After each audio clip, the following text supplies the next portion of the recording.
Yo, what's up, everybody, and welcome to my playthrough of Great Ace Attorney 2. Holy cow. We got through the first game with so many questions. But can we do it?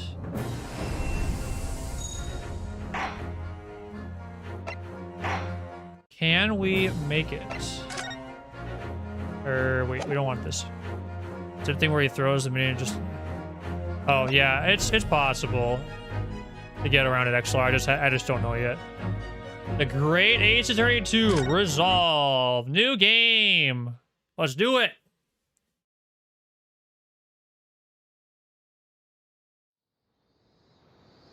Okay, it's gamer time, just like Johan said. What's up, Johan? I don't even know. I don't even know.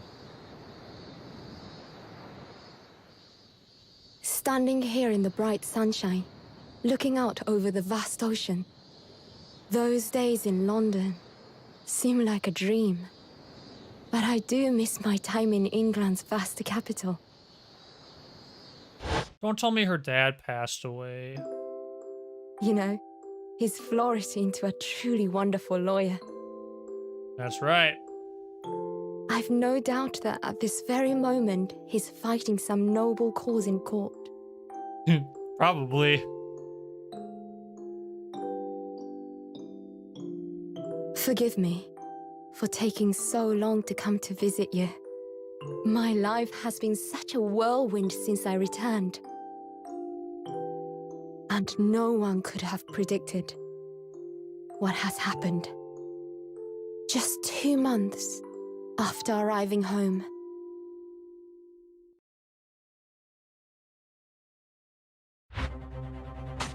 What? You're back? So I came here today to ask something of you. Tomorrow, I shall be standing in court. What? For the only time in my life. As a lawyer. What?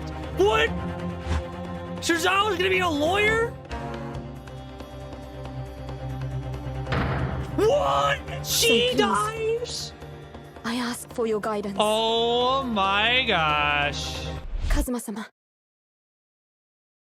Oh my gosh. I was wondering how they're gonna wrap the one dude back into this.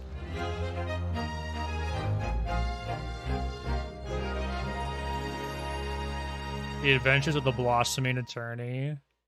Oh my gosh.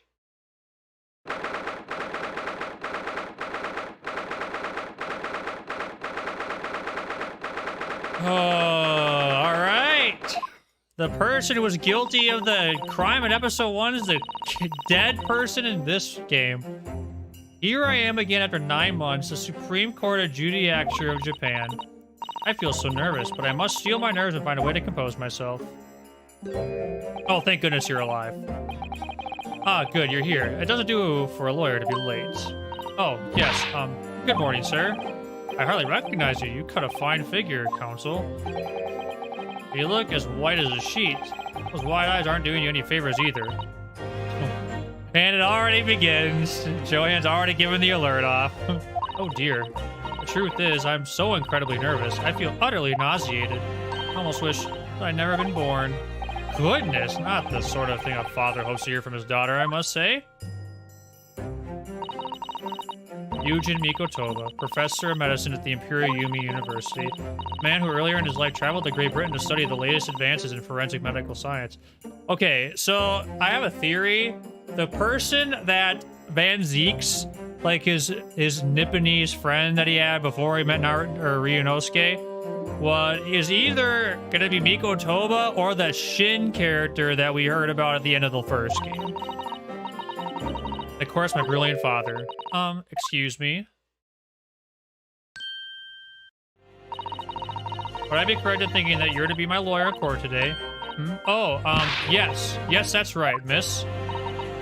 Well, I want to thank you for agreeing to represent me. I swear on my life, it's a complete fabrication, this whole thing. Ray Membami, born the same year as I and my greatest friend. Well, would you look at this? Gee, our best friend is being accused of murder. Never seen that in an Ace Attorney game before. Though unusual for a woman of her time, she works at the university research lab helping my father. And sadly, she's a defendant in today's trial, accused of committing a truly awful murder. Are you feeling all right? Since we started talking, you seem, well, that become a little flushed. Oh my, it's just that you look so gallant and dashing. Sorry? And when I fall under your intense gaze, it makes me feel rather bashful. Goodness. I don't think she knows. She hasn't realized who I am. Ah ha ha ha! It would seem our little plan for this trial is going to work. Oh, what do you mean, Professor Mikotoba? Even your best friend can't see the disguise. I think we can relax. Disguise? Yes.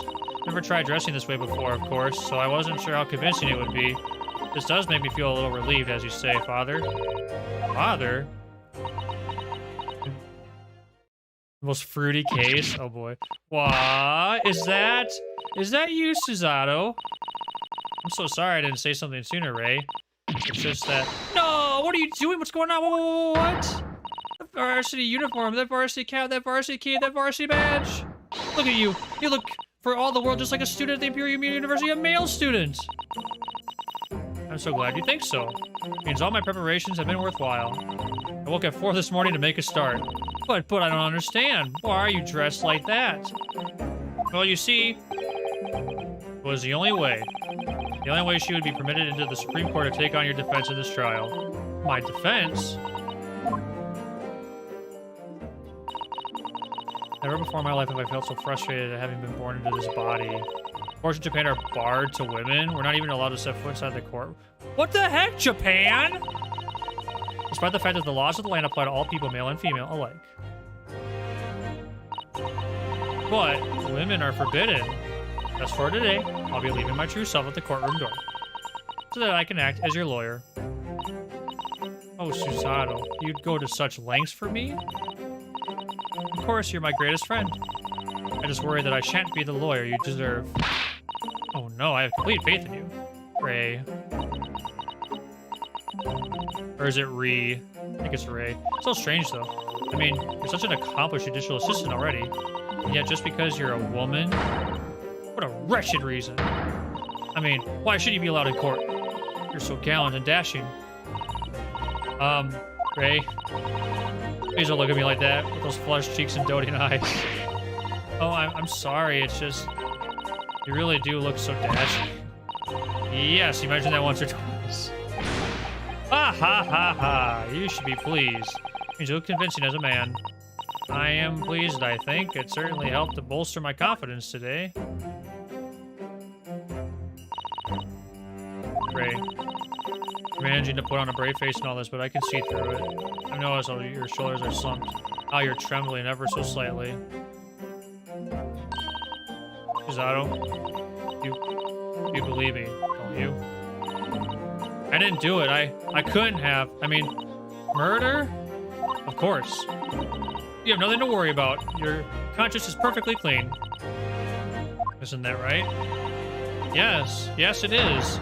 Perfectly clean. I have absolutely no doubt in my mind about your innocence, which is why I'll stand by you until the bitter end of this trial. Whatever happens, I'll always be on your side. Because that's what it means to be a defense lawyer. Heck yeah, let's go. That means so much to me, Susato. Defendant counsel, court is about to begin. Proceed to the courtroom at once. You should go in at once, Ray. Really, the judge won't hesitate to pronounce you guilty. Oh. Stand aside! I don't think I've ever seen her run so fast. Well, Susato, you certainly surprised your father. Went to such lengths to be admitted into the courtroom with no prior experience of being a lawyer. There is simply no other way. That's all there is to it. Father, you haven't told her, have you? I mean, I'm right in assuming Ray doesn't know how it came to this. Yes, quite right. I've kept that information from her. It would only worry her if she found out that no other lawyer would agree to take her case. I didn't want to burden her with that. And is it true? The reason why every other lawyer is refusing to take the case? Is it really because of who the victim was? We should be making a move now, too. As you know, law isn't my field, but I'll do what I can to support my students. Thank you, Father.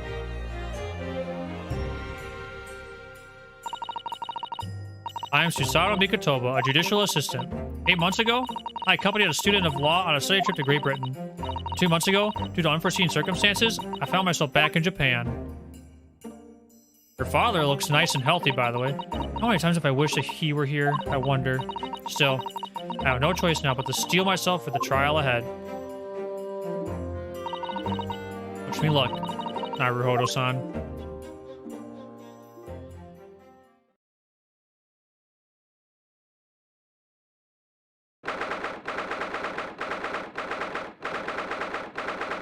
Alrighty then, let's get to it.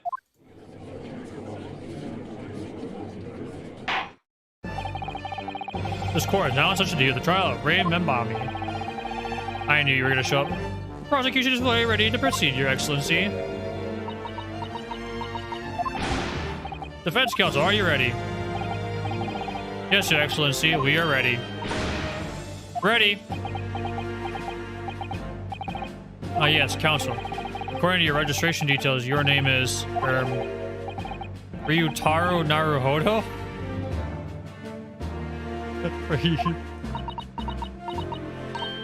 Sorry. Oh yes, I had to come up with a suitable male name for you this little venture. I'm afraid to say I simply put down the version. She has the same freaked out look as Ryunosuke.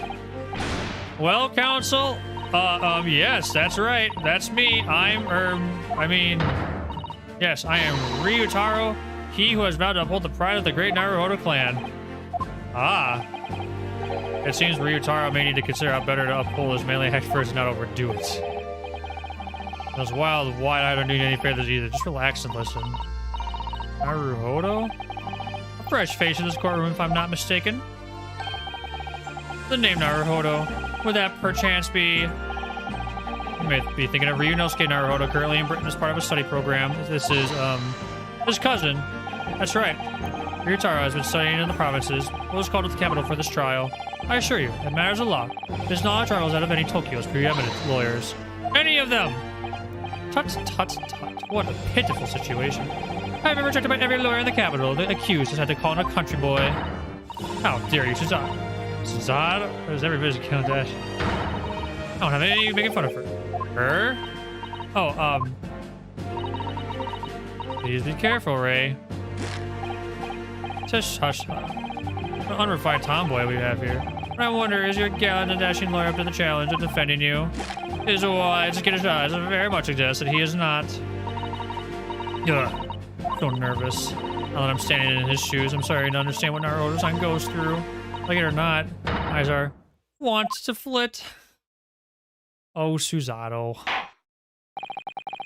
The case to be heard on this day is a matter of great significance to our national interests. In fact, it would be reasonable to assume that the outcome of this trial may well affect the very future of our empire.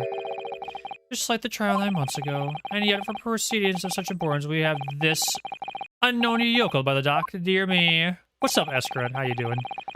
Perhaps this would be an appropriate moment for me to assess the defense. Determine whether you are sufficiently competent to practice in this courtroom. 9 months ago, a certain other Naruhodo stood where you are standing now. The same judge tested him as well. And even though he was just a student at the time, not even of law, he passed the test with flying colors. For a trained and experienced judicial assistant like you, this will be easy. So, counsel, do you consent to answering some simple questions? Alright, it's time to prove myself.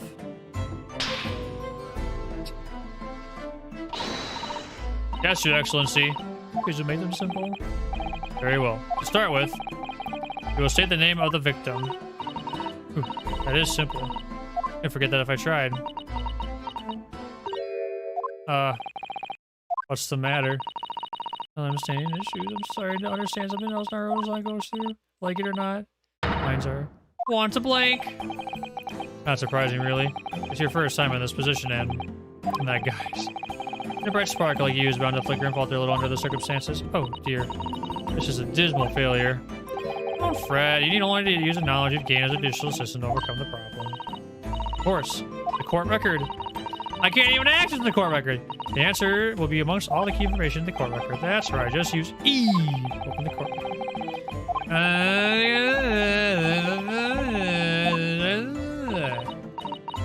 Sorry, I already know those instructions.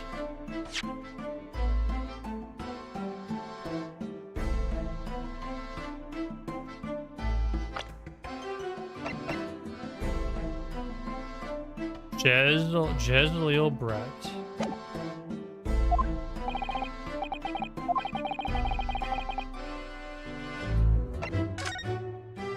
Yes!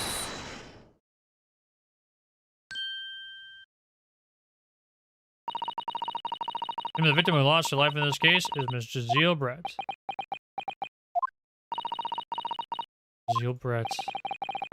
A name that will never be forgotten in the courtrooms of our country, I'm sure. Correct.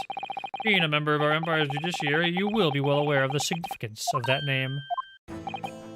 So, let me pose another simple question. As you know, Miss Brett was a visiting student from the Empire of Great Britain. Why, then, is her name indelibly associated with our empire's judicial history? Obviously, you won't have forgotten that case from 9 months ago, but if it's proving hard to recall the finer points, then you need is included in the court record. Obviously, I still remember. That was the start of everything. Jezreel Brett. Find the woman student persona was the face of. A killer. Yes! 9 months ago, a visiting professor of medicine at the Imperial Yumi University was killed. And the culprit was Jezreel Brett. Yes, she was a killer. At the time, our country had just signed a new treaty with the Empire of Great Britain, and it was in the midst of this delicate diplomatic situation that the incident occurred. An Englishman, Dr. John H. Wilson, Sag, was shot dead. I believe he was an associate of yours, Professor Mikotopa. Yes, I was indebted to the man. He was my mentor when I went to London to study forensic medicine. Indeed, it was I who invited him here to Japan as a visiting professor of the university. Naturally, the murder of an Englishman on our soil was a matter of the government which resolved rapidly. Indeed, it was, which is why a secret trial was conducted here at the Supreme Court. The student of the Imperial Yumi University was arrested on suspicion of murder. A second-year English student by the name of Ryunosuke Naruhodo. With the help of his best friend, a student lawyer, the accused conducted his own defense. Exposed a despicable crime committed by Miss Jezreel Brett.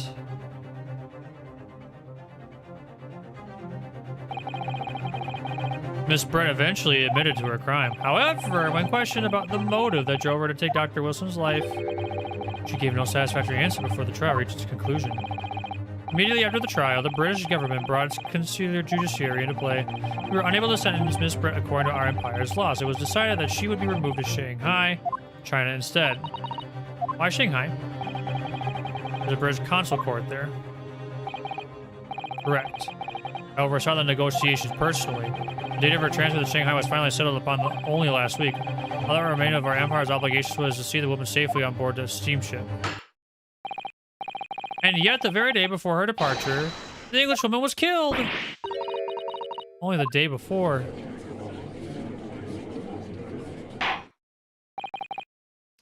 That will do. I'm satisfied with that the counsel for the defense is sufficiently capable of representing the defendant. Oh. Thank you, Your Excellency, for the first hurdle. Now, summary of the incident, if you please. Prosecutor Achi. As is your wish, Your Excellency. Your repugnant crime took place on the 11th of August in broad daylight.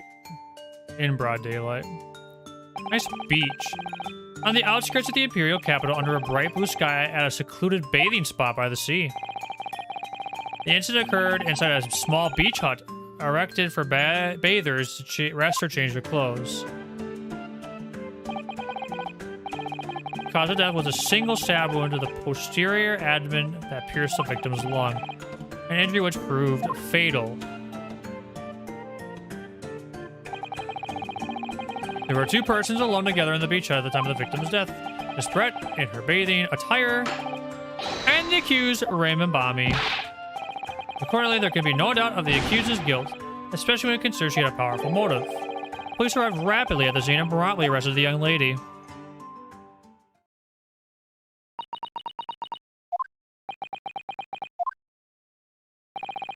Well, for a description of eventually leaves somewhat lost for words, I must say. Certainly true. Prosecution summary was full of words that raise an awful lot of questions. As a lawyer, I really ought to pick up the prosecution counsel on what he said about, I think, the powerful motive.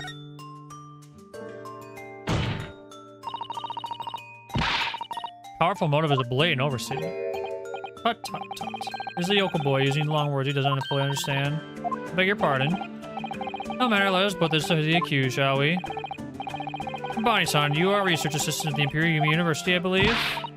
Yes, I am. I'm working with Professor Mikotoba in his laboratory at the moment.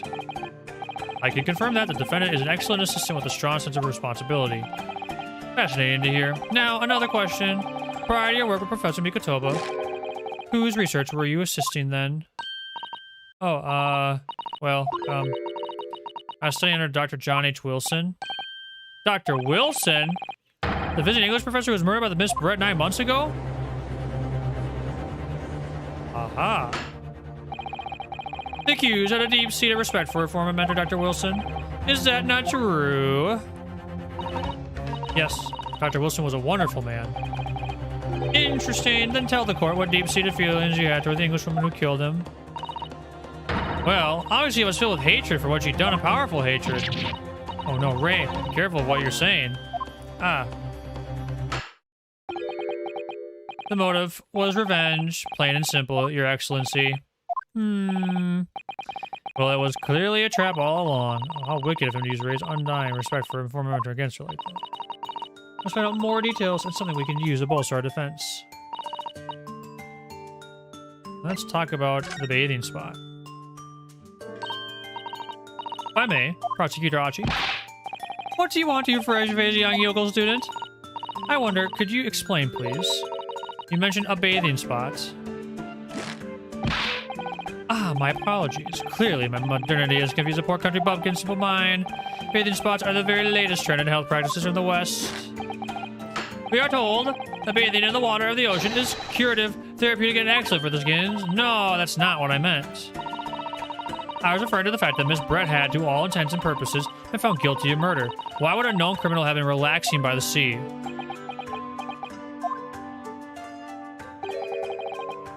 For old time's sake, I believe. Sorry.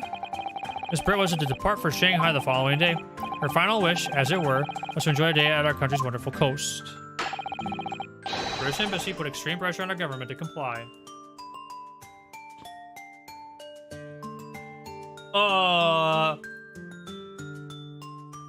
That sounds extremely suspicious. On what grounds would we agree to such a request? Because as usual, our government is unable to stand up into foreign powers. Matters of diplomacy, it seems we don't even have the courage to decline the whims of a known criminal. Well, look at me, Professor. It was the government who granted permission, not I. In any case, it was decided that with a dedicated detective on duty, nothing could go wrong. But in fact, a murder took place. I said, don't look at me, it was that young student girl did it, not I. No one has proved that yet. I wouldn't provoke the man if you don't need to. At this stage, I need to gather more information.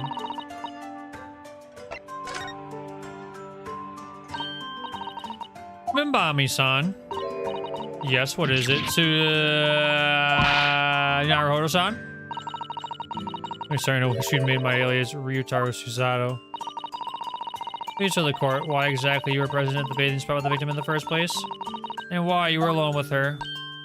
Oh, well, no, that's not true. It wasn't like that at all. There were other people present, a detective who was guarding Miss Brett for starters. I was just asked to accompany Miss Brett as a companion, that's all. But that does be clear. At the moment of her death, you were alone together with the victim in the hut. You and no one else. Truth is, there is only one reason why this young woman accompanied Miss Brett on her bathing sojourn. The accused's last chance to take the victim's life. No! Because, as we know, the following day would see Miss Brett extradited to the British authorities in Shanghai. And the accused would never have an opportunity to dispatch her again. Kindly refrain from conjecture, counsel. Tish ha ha. I believe we all have a clear picture of the incident now. Despite her guilt being determined 9 months ago, Miss Brett managed to avoid incarceration and instead continue her research at work at the university. Obviously, over that period, she and Ray would have encountered each other on a number of occasions, seeing the murder of the mentor of whom she had great respect enjoying such undeserved liberty. Yes, even if it was only temporary until Miss Brett's extradition to Shanghai, you can hardly blame Ray for her feelings of anger, resentment. Poor Ray. So, Your Excellency, if you're so kind as to pursue this exhibit, a photographic print that shows the scene of the crime immediately following the grim incident.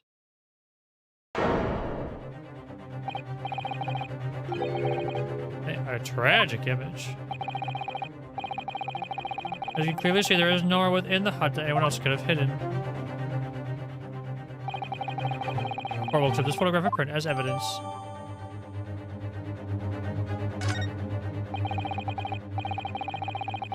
As we understand it then, the victim and the defendant were alone inside the beach hut at the time. This is deeply troubling, I must say. The finger of guilt points firmly at the defendant. Well, Your Excellency, naturally the prosecution has much more to its case. Huh? We intend to prove the accused's appalling actions beyond all possible contention. To that end, I can confirm that we have multiple witnesses to the crime and damning evidence. Witnesses, but who?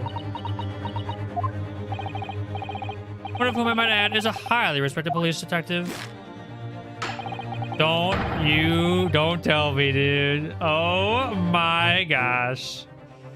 Oh my gosh, he's back.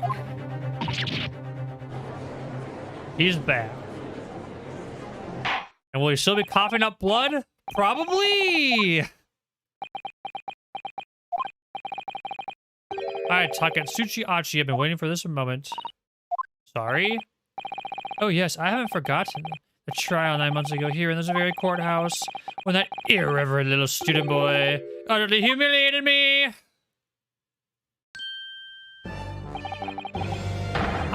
Ryudosuke Naruhodo. What, yes? This insult to the Achi family name will never be forgotten. You become conceited with age, counsel. With the oath, you have to stand aside and make way for the new. It's the way of the world. May you never forget that.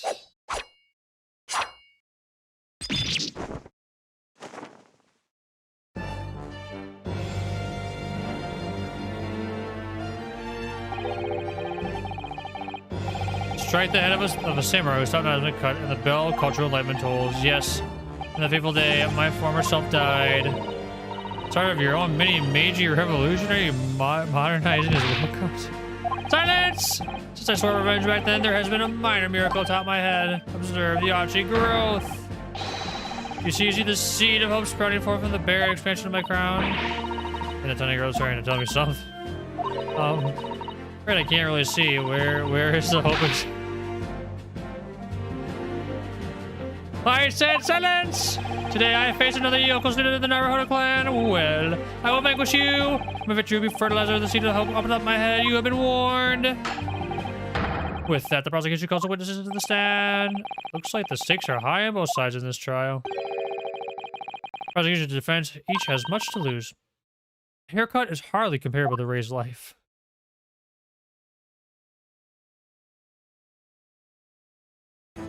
Oh. No! Oh, I should have known. I should have known. I should have known. I should have known. I should have known.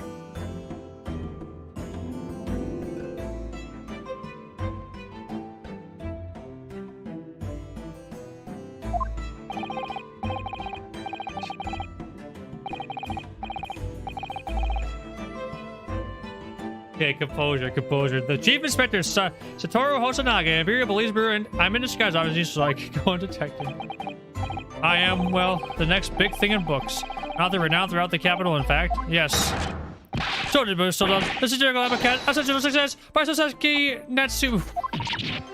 Oh my goodness, who's that? Who is the fort? What? Struggling student for the province, please, you need to be on me. I needn't? It's only natural that you feel nervous in my presence. But all of you, please relax. Call me Saseki even. Yes. What is Saseki-san doing here? Tread carefully, Susato. That author fellow knows you from your time in London, doesn't he? You supposed people who you really are. This will be over before it's begun. Yes, of course. I know. I presume Saseki-san wouldn't have forgot about me. I would certainly never forget him. He does seem to have changed somewhat in the 6 months or so that it's been since I last saw him. As for the Inspector Hosonaga, an amazing output is hard to believe. I have something on my face. Your glasses, for one, although they don't seem to be helping you see. Goodness, he hasn't recognized me either. I suppose it's this disguise, is it? I thought that appearing here in the clothes I was wearing at the time would make for a more faithful testimony. It is my guiding principle to carry out all testimonies flawlessly. Well, I can appreciate why an Imperial Police Bureau detective might have been present. What business did a writer such as yourself have to be at the scene, Saseki-san? Well, you see, I have been asked that day to give a lecture on the morning of the incident in the Imperial Yumi University's Grand Lecture Hall, no less. At Yumi University. After the lecture, I had a very pleasant conversation with a researcher from the medical science department. The professor over there, in fact. With Professor Mikotoba? Yes, that's right. It was arranged by one of the newspapers. They wanted some story or other about 2 former students who studied in Great Britain. Of course, being a renowned author, the press never leaves me alone. Particularly spies, snapshots, scribble stories, and scrapper my privacy. As you can see, the conversation was written up in this newspaper here. Read it at your leisure, my provincial struggling student friend. I have plenty of copies. Thank you very much. Practically threw that paper at me. Anyway, following my interview with the professor, the lady in question appeared and made a very unexpected announcement. I should like to go with everyone to see your country's coast. Those were her words. As I explained before, Miss Brett was never taken into custody. She continued to work in my laboratory under strict surveillance, of course. At which utterance, the university immediately contacted the government to seek guidance.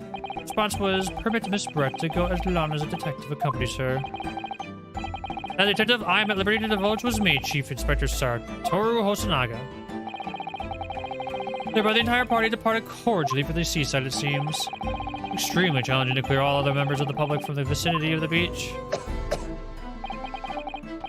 But fortunately, I am at peak physical fitness at the moment, so I was able to carry out my duty flawlessly. Oh, my Inspector, you do have something on your face now. Unsightly, it's a towel. What does that mean you went to the beach too, Father? No, unfortunately, I had to work finish off. Unfortunately, of course, meant that as my assistant, Ray was invited to take my place. Of course, being a renowned author, I didn't like to decline the invitation. But I never seen that awful sight. Relentlessly racked by remorse and regret. Very well. I must now ask you to present your formal testimony to the court. You will give an account of all that you witnessed on your impromptu excursion to the coast. Of course, Your Excellency. Relentlessly racked by remorse and regret, I am.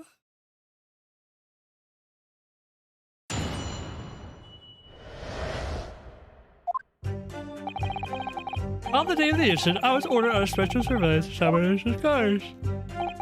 I just managed to catch that crab when I suddenly heard a counterwall from behind me. I ran into the beach at once, where I found the pair in question. Yes! The young girl was astride the Englishwoman, dagger in hand, and she stabbed wildly. I saw blood on the blade. It proved to me that she'd stabbed the victim multiple times. Indeed. It is appeared with this testimony that both witnesses here present saw. I already see the contradiction because stabbed once, single wound, objection. It's like that one video with the updated autopsy report. Objection, dumbass. What? Now, if you would recall, I promised evidence as well. What phrase did I use again? Ah, yes, that was it. Damning evidence. What have you there, Council? A so-called fountain pen, is it? Correct, actually. I found that she was carrying the body. She let her die moments with her final ounce of strength. The victim clutched a piece of evidence that would positively identify her killer. What? Your Excellency, if you would cast your eyes over the photographic print of this crime scene once more. Ah, good, just me. Yes, the victim is clearly grasping something quite deliberately there in her hand. That's right, the fountain pen. You kindly examine the pen, Your Excellency.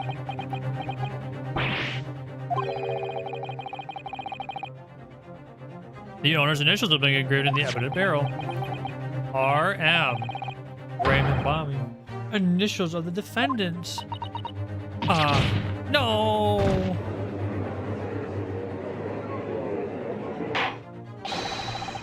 This fountain pen would be admitted immediately as critical evidence.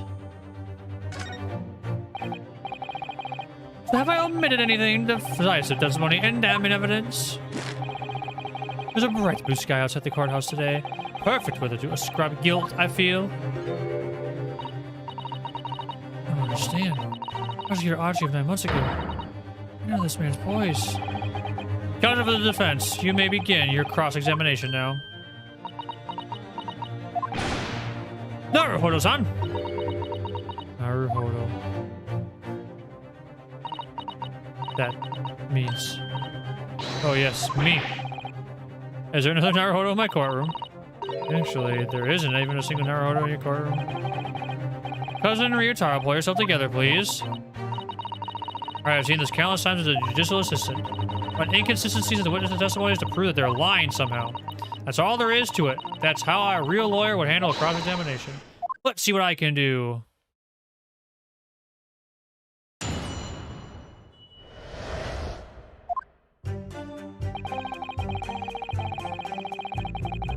Hold it! Hold it! In that jaunty disguise? Correct. Wait, no! I mean, it wasn't the first time I wore the swimsuit for the ocean. I've just tried and tested. See what must be done to keep the Englishwoman under surveillance. Those were my orders that day. And this try and tested outfit was the answer. Being able to blend flawlessly into a crowd is an important part of a detective's job. I submerged myself in the salty water, leaving only Mr. Turtle. When inconspicuously on the surface, but Mr. Turtle loves the water. There was no need for you to blend into the background of this assignment, really, was there? That made you later right into the scene. I think perhaps you had priorities wrong.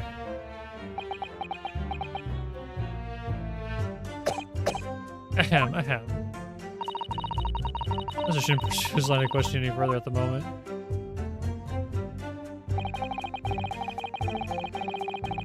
Hold it! You're describing the victim's scream, presumably as Seki-san?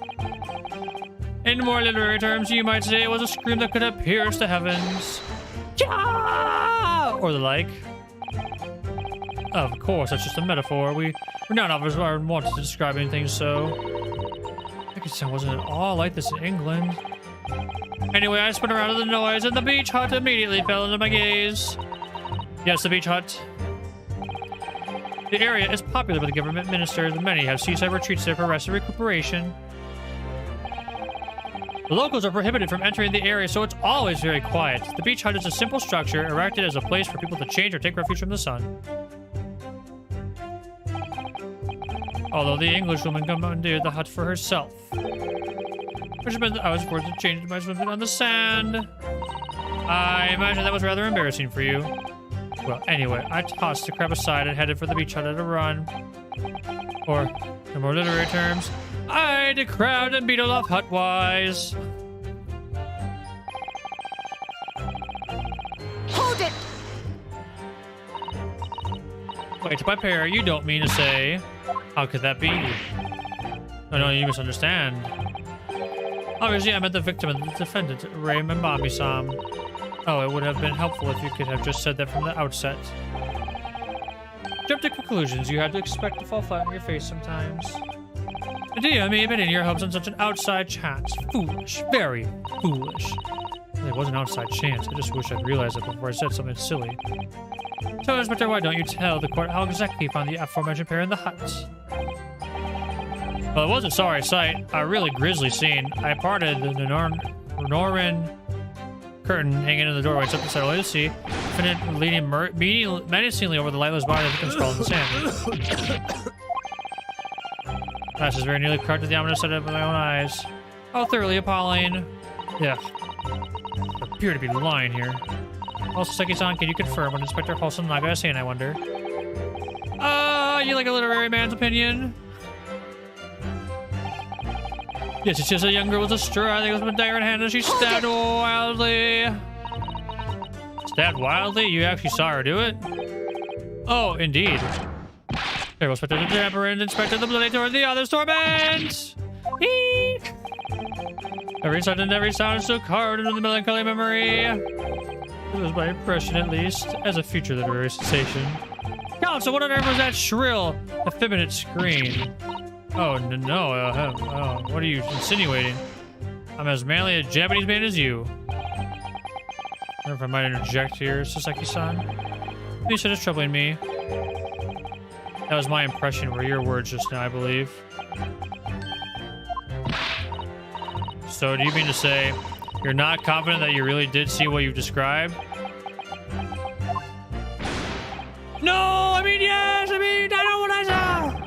My ears didn't see me when I heard the scream, as my eyes didn't see me either. I could describe everything I saw vividly. I could publish it all in tomorrow's newspaper serial.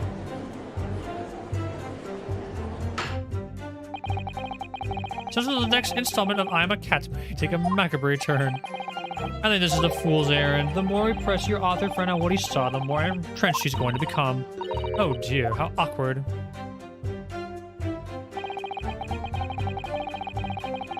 Hold it! You're stabbed multiple times. How can you be sure of that?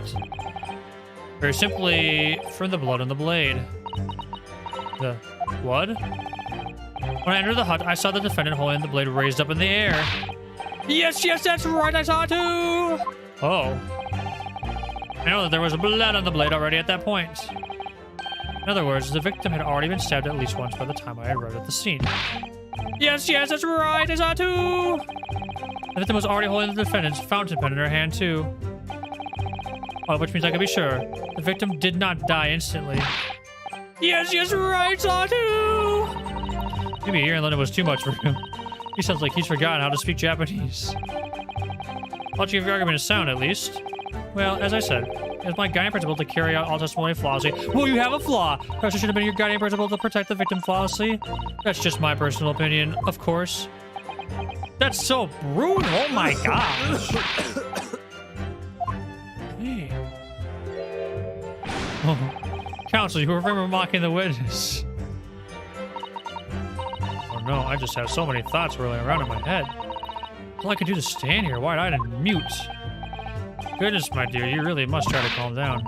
But how am I supposed to find an inconsistency in what these two gentlemen are saying? I don't see why either of them would have any reason to lie. What you must remember, I think, is that witnesses may inadvertently lie at times, for various reasons. A misunderstanding, mistaken observation, a delusion, even. Ah, delusion. What's important is that we determine the truth, and there's only one sure way to do that. Yes, with evidence, of course. Look like a true judicial assistant. When it says something, you need to think of it. I already know. Yes. I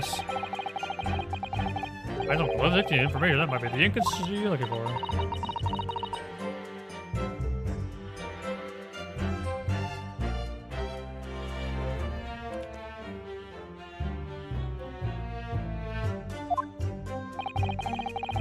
Once you identify the witness's statement, I already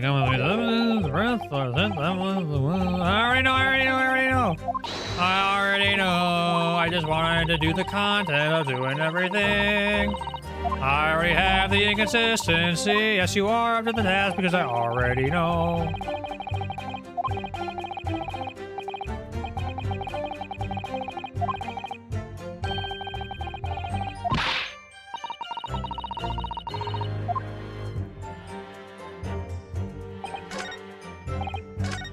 Nope, we're going to the last one.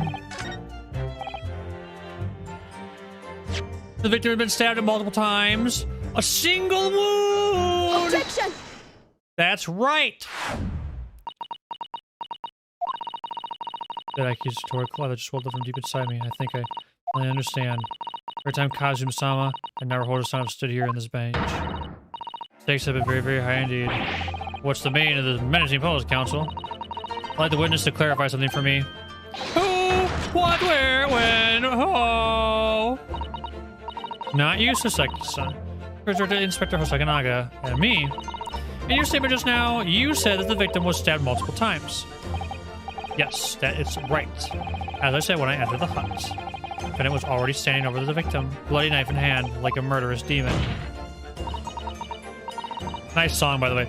And yet that cannot be. What? Get to the point, please, Counsel. In the post-mortem report, it clearly states that the victim was stabbed one time only. Ah. In other words, Inspector Hasanaga's testimony is clearly flawed. Ah! And Sasaki-san, me? You claim to have seen Mamabi's under the throes of stabbing the victim. Yes, I did. Wildly! But both you and the inspector confirmed the same point, that there was already blood on the knife that you saw the defendant holding. Yes, and? It's quite simple. We know the murder weapon was used to stab the victim only once. Therefore, there's no way there could have been blood on the knife if that single stabbing hadn't already occurred. Ugh, true! And what exactly is your contention, Counsel? Are you ever going to tell us? Yes, Your Excellency, there's only one logical conclusion. If the Sasaki-san, in fact, saw was not the moment that the defendant stabbed the victim at all, the moment that the defendant, in fact, withdrew the blade from the victim's body. That can't be! Excellent work, Susato. Exploded at them without objection and then proceeded to pull them apart systematically. Ha! Well, this takes me back. Yes, I seem to remember your cousin say just seen much like this in that trial 9 months ago. Half-witted child with half-baked objection attempting to steal the show. You're right, there were certain similarities. But that so-called half-witted child managed to outwit the prosecution. There's only half a head of hair. Slender! My head is quite adequately dressed. In any case, all this talk of stabbing and withdrawing and multiple wounds, it makes no jot of difference. What? Why not? Engage your brain, young man. When the accused first plunged the deadly weapon into the victim, that was the fatal blow. It was that moment she had withdrawn the blade for her next strike. The witnesses saw it was already tainted with blood because the accused had already stabbed the victim. Are you successfully shown with your little display that the mustache author is prone to moments of extravagance? Ah.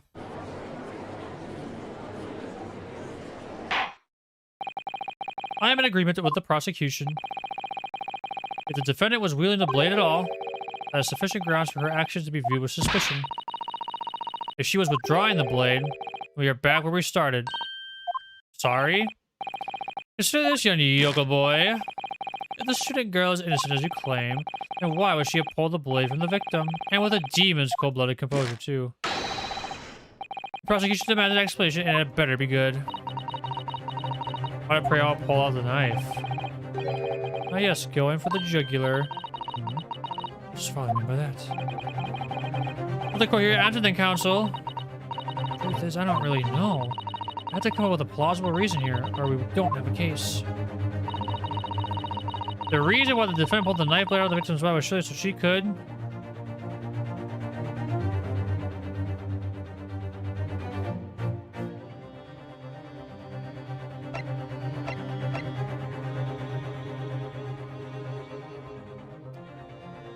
Why did the defendant pull the knife blade out of the victim's body? Obviously, it's not to stab her again. Would she pull the knife out to try to save her life? It's possible. Here's what I'm scared of. I am scared that... if I say save her life, they're going to say, why would she save her life when she honestly harbors a motive of revenge? If I say hide the knife, it would be to try to not to incriminate herself, even if she didn't do it. So I'm not exactly sure. My gut's saying hide the knife, so we're going with hide the knife. I think it was possibly so that she could hide the murder weapon. The murder weapon was left there, thrust into the stand of the scene. And pulled the knife from the victim. She couldn't find a place to hide it, so that was her only option, perhaps. I think, counsel, that you were ill-advised with your answer initially, and you were further ill-advised to pursue it. Ah, dang. Alright.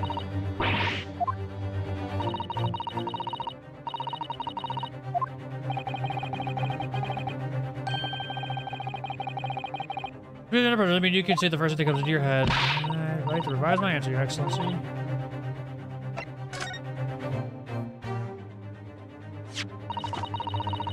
According to the post-mortem report, the victim's death was not instant. That's correct. Oh, I thought it was instant.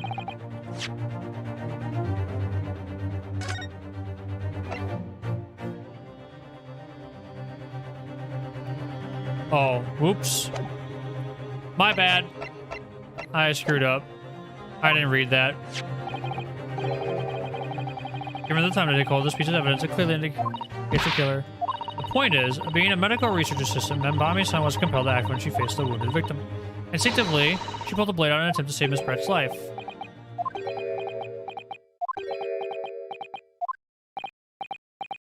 Ha! Did you hear that, Your Excellency? This is the best we can expect of this young yokel. Indeed. Is it just me? It doesn't feel much colder in here. Excellency, if I may, speak witness. I'd like another opportunity to testify. With respect to the slips hold assertion just before by the Yoko Defense Council, I mean. Slipshod? Excellent idea, Inspector. Our young Yoko hopeful has a modicum of knowledge when it comes to the law, it seems. In matters of medicine, he appears to possess not an iota of common sense. Very well, Inspector. I will permit your request. Testify again before the court on the subject of the defense counsel's assertion. Yes, sir. I won my first game, and then I lost in game 3 against a player that I know practices against one of the better players in the game. So the fact that I took it to game 3 and was kind of close was really good. And then I lost to someone in lower bracket, so I was out. I won 1, lost 2. So, but honestly, here's the thing. I was rushed on dinner because it was taking longer to cook than I expected. So I was not. I literally ate my last piece of dinner and then went into the match. So that was not ideal. I didn't get a chance to stretch. My hands are cold. I hadn't played the game since Tuesday. I was pretty happy with how I played. And it was my first tournament, so I was nervous. Yeah, it was good. That's basic knowledge that any medical research assistant with an ounce of sense ought to know. In other words, there's no good reason why the defendant would have to pull the victim from the knife. Let's not forget, the young student did have a motive for killing the victim. And with the man that the victim murdered 9 months ago, Dr. Wilson was a defense highly respected mentor. Is what you said true, Inspector? The pulling a knife from a wound really caused a wound to bleed heavily? Yeah. Near the weapon itself is a stopper in the wound that prevents excessive blood loss. No doctor is ready to provide proper treatment. That stopper shouldn't be removed. I see. This is why Yoko should stay on the farm. Even a quack from some obscure mountain village would have such basic knowledge. Anyone who's ever given someone a little poke with a knife and pulled it out again knows it. Well, I've never stabbed anyone, you see. Pulled a blade out of a wound, so... Of course you haven't. I didn't bring you up to be like a bandit. Oh, there's a true what they're telling me? Yes, it's basic remedial knowledge for medics. I would have been well aware of it. If she were to claim ignorance of such fundamentals, that would prove fatal in many ways, but then, would Ray have done it? If he had pulled out the knife in full knowledge that it would be fatal for Miss Brett? I don't know.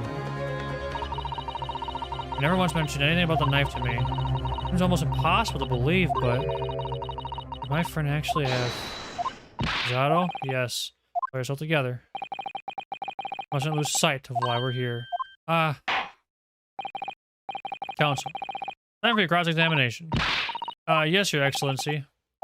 However, I must warn you that if your cross-examination fails to identify any issue with the established facts, I will be moving to my adjudication immediately afterwards. I understand. Leaving your clients and fighting for their cause until the bitter end. I knew it would be hard, but I had no idea it would be this hard.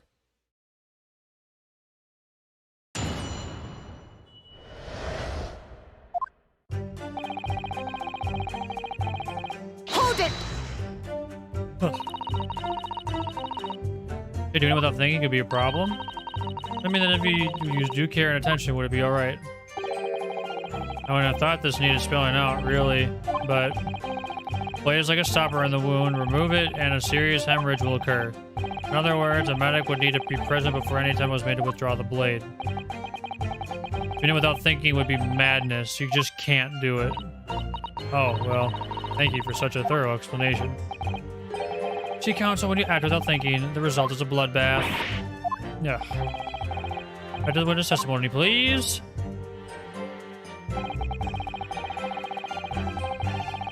Hold it!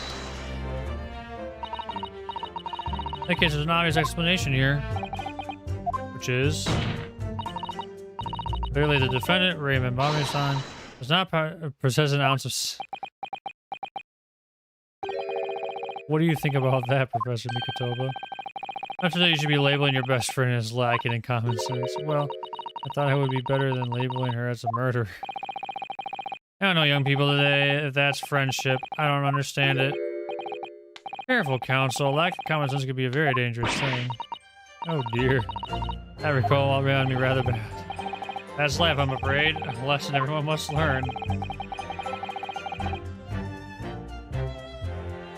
Hopefully you can see that this really is basic medical. Being involved in the medical research, and Bobby-san would certainly have been aware of it.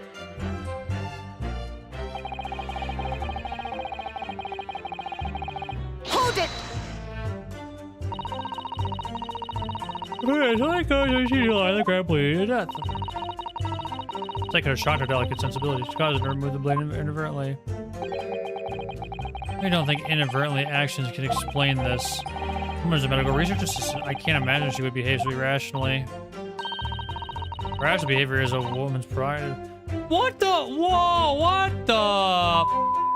Susato, jeepers. Oh dear, you have a lot to learn about women. Well, a small-minded man gets such bigoted views. Oh dear. Doesn't let my male persona take a hold too much. Well, I haven't managed to convey the basics now. That should cover the medical side of the argument.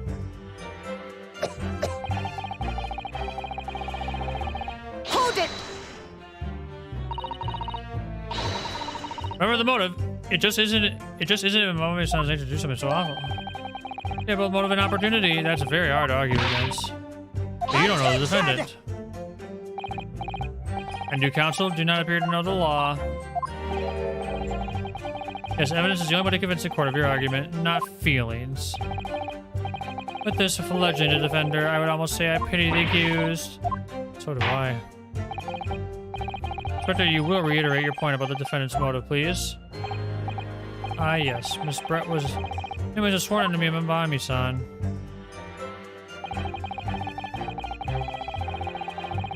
Hold it! Well, yes, that's true. Dr. Wilson recognized Mbami-san's talent and offered her the position of assistant despite her being a woman. Extremely grateful to him. Yes, the Englishman appeared to have been a very broad-minded individual. There was enough time for outdated traditions. And with opposition, of course, but he believed firmly in Mbami-san's abilities. Clearly, the defendant was in the man's debt, which only serves to prove my point. Hopeless, I can't find a single crack in this testimony anywhere. I knew that withdrawing the knife in the wound, I mispressed it further. I just can't think of any way to explain why she did it. No, it's a time like these when it's especially important to remember the fundamentals. Fundamentals? Evidence is what counts in the courtroom, isn't it? Of course. I've been through the court record dozens of times already. I think perhaps you're forgetting something, though. You needn't take the evidence at face value. You can and must examine it in greater detail, too. Ah, I realize this is your first time playing the role of lawyer in the courtroom.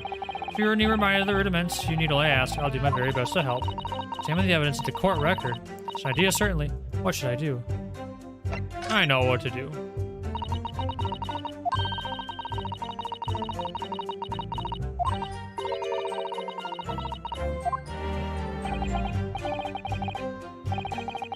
But look in your eyes as you coming back to you. Go through the court record again and have a thorough look at everything.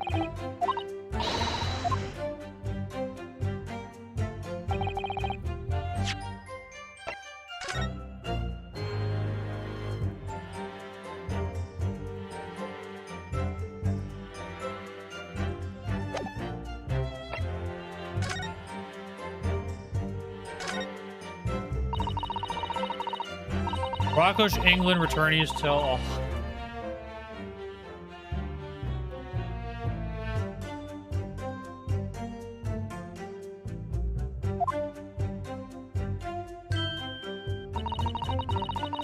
The kitten made it. Allegedly, it was quite an exchange. He became a little over animated when he was talking about his time in England. The photograph managed to capture the moment when he hand chopped me on the neck. I hope you weren't hurt.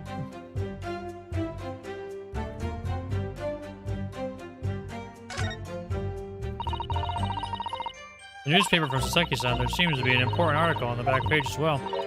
Suppose the deadly poison stolen from Yumi Medical Research Laboratory. From Yumi's Medical Research. Oh, and it's your lab. What the? Let me see that. The poison's been stolen? It's this morning's paper that Saseki-san gave us. Are you saying you didn't know? Embarrassing as it is at the head of the laboratory, I didn't. I've not heard any such thing. We're going to get the reporter to glean this information. Come to think of it. No article mentioning the story in our paper this morning, was there? Highly toxic poison we've been working on in the strictest confidence. I put Ray in charge of the project. Ray? She was managing it? If what's written here is true, it means that she tried to hide the theft from me. Moreover, the details were leaked somehow. I don't believe it. We need to read this article very carefully.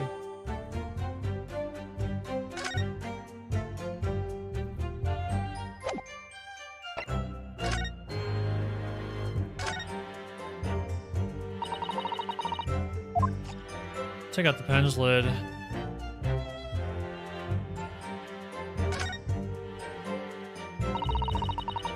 Unscrew the barrel, shall we?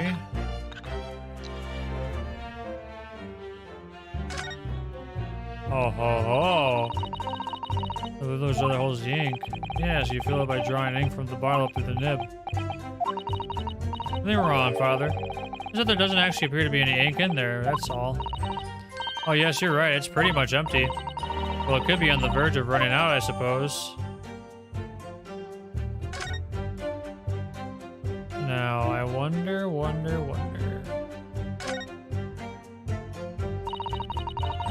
sort of emblem here? Look. But it isn't a Yumi University. It must belong to some other organization, I suppose.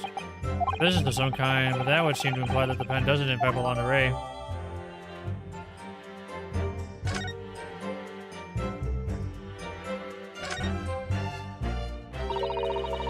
Our initials are very clearly engraved here. The fact that Miss Brett was clinging to this pen and died diamond is very clearly a message too. Identify her killer, you mean? I don't think there could be any doubt that this is a key piece of evidence in this case.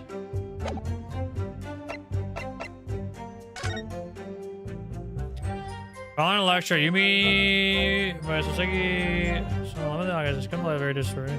A deadly poison was secretly being it was frozen. Even the smallest amount in the body via either the mouth or via a wound from a poison-laced blade would fatal in minutes. Current methods cannot detect the newly developed chemical. The university would have to be consulted. Onset symptoms occurred in minutes, started with impaired breathing and ending in contraction of the pupils prior to death. Such symptoms would be suggested to this toxin.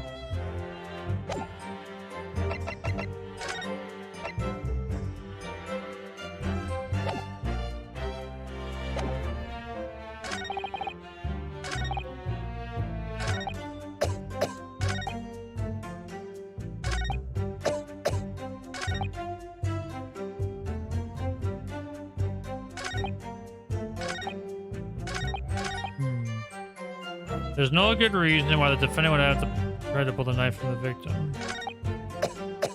Let's not forget that the young student did have a motive. Man.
Let's see.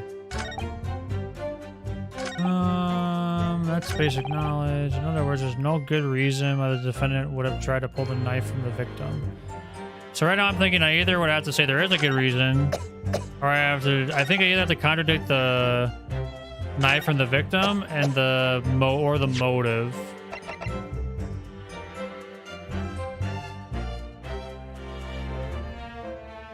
Should I? Okay, so here's what I'm thinking.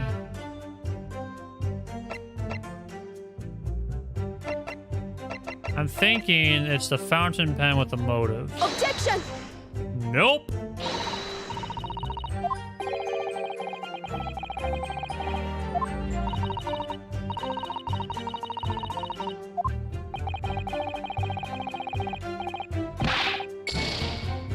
I am not doing as well in this case as I did in the case of the first game.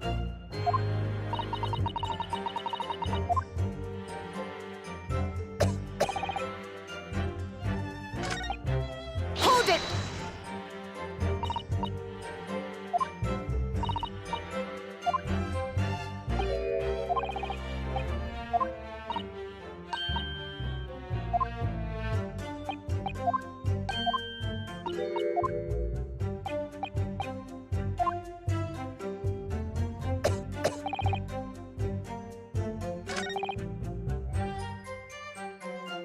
Hold it!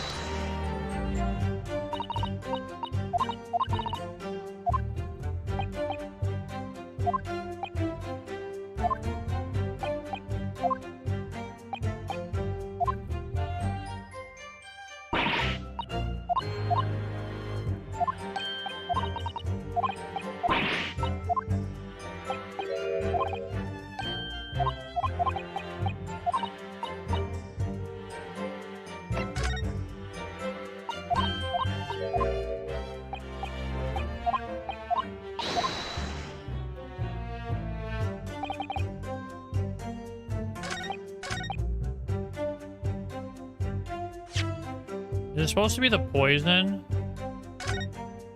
You're trying to get the poison out?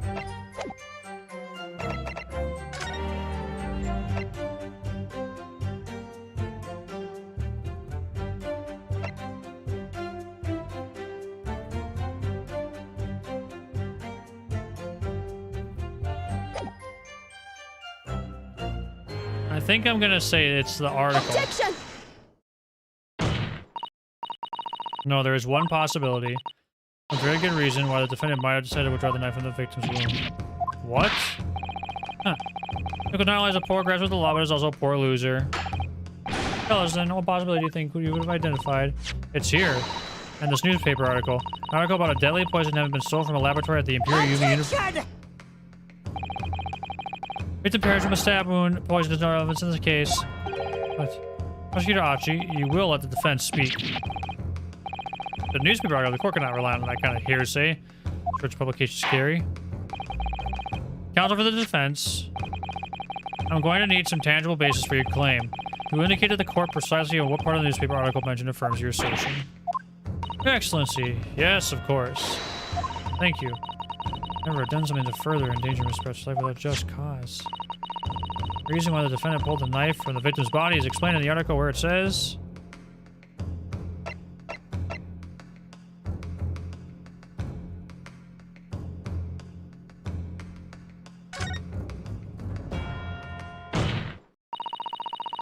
Article reveals the following property about the poison in question.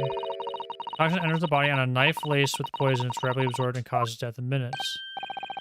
Are you suggesting that the knife used to attack Miss Brett was laced with this very poison? It would explain why the defendant, Mem Rami-san, would have withdrawn the blade as soon as possible. Yes, the truth is... there's an attempt to stop the poison from entering the victim's body. What? Objection! This is complete and utter nonsense. Not at all. The defendant withdrew the knife blade from the victim's body not to accelerate the woman's demise, but to save her life, and the prosecution could not deny the possibility. Have you not read the post-mortem report? The cause of death was a hemorrhage. The word poison appears nowhere in the document. Well, that's because by acting quickly. No. Objection! No. We already know because of the eyes. Because of the eyes. The eyes! What does it do with the No, it does. It has everything to do with the case.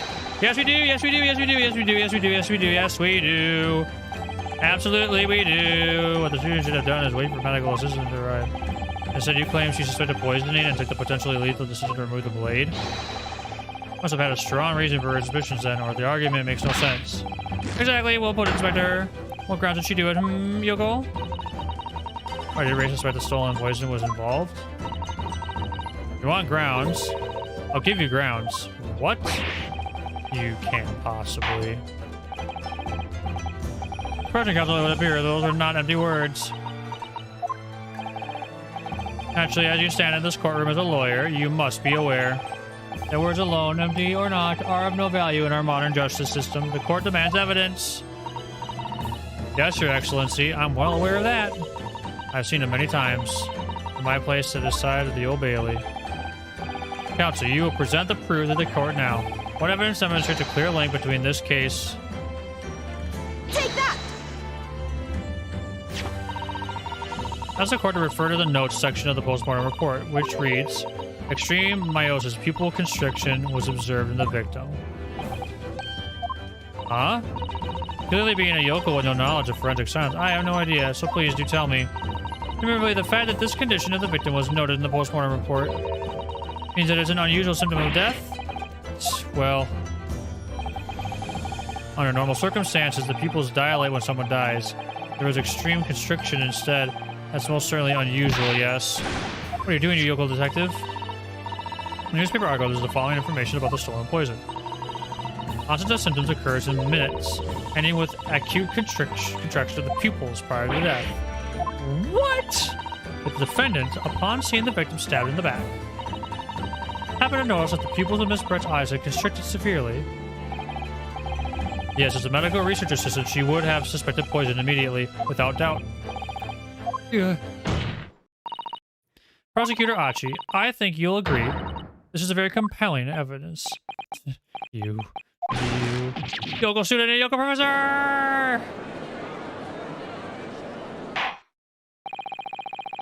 I believe the defense is expertly to demonstrate a credible reason for the defendant's actions. No. Yujin Mikotoba. Yes, Your Excellency. I believe you're best placed to confirm or deny the veracity of the defense counsel's argument. But tell the court the truth about the details reported in this newspaper, please. It pains me to have to admit it. I'm afraid I don't know. You don't know? The toxin was kept in a lock and key in my laboratory, certainly, but I was unaware of any theft. You tell the reports of this theft are unfounded? No, Your Excellency. Without returning to the laboratory to investigate myself, I couldn't say. Ha! Listen to the bumbling academic. Unaware of the theft of secret state research from his own workplace until he reads it in the newspaper? Take full responsibility for the incompetence of my supervision. Oh. It's a pitiful situation for a university professor. You should have more control over your students rather than allow them to go off on killing sprees. That's totally unfounded.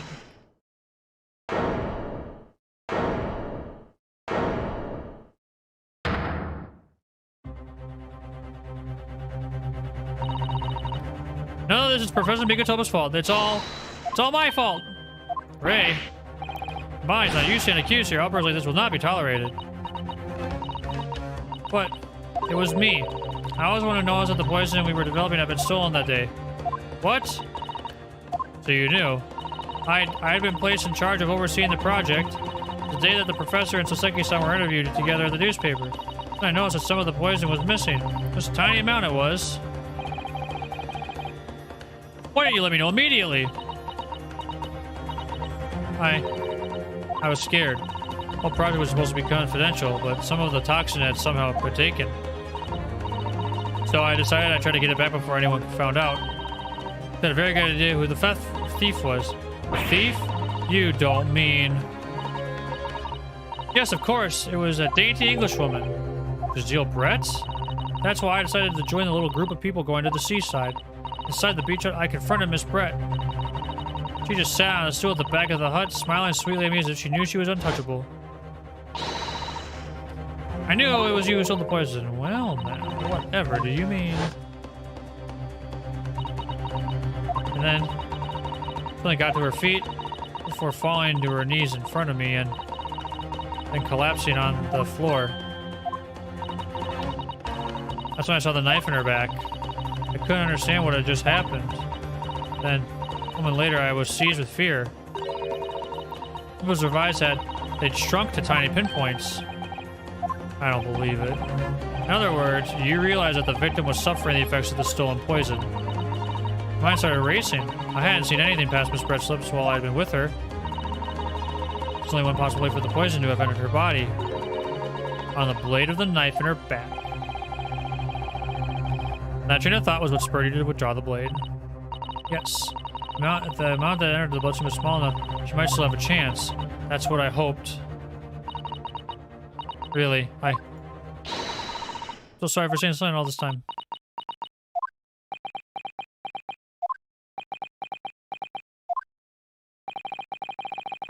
Your attempt to hide the truth of what happened is not something that can be overlooked. However, I have duly noted the courage with which you confess in the end. Thank you. Your Excellency.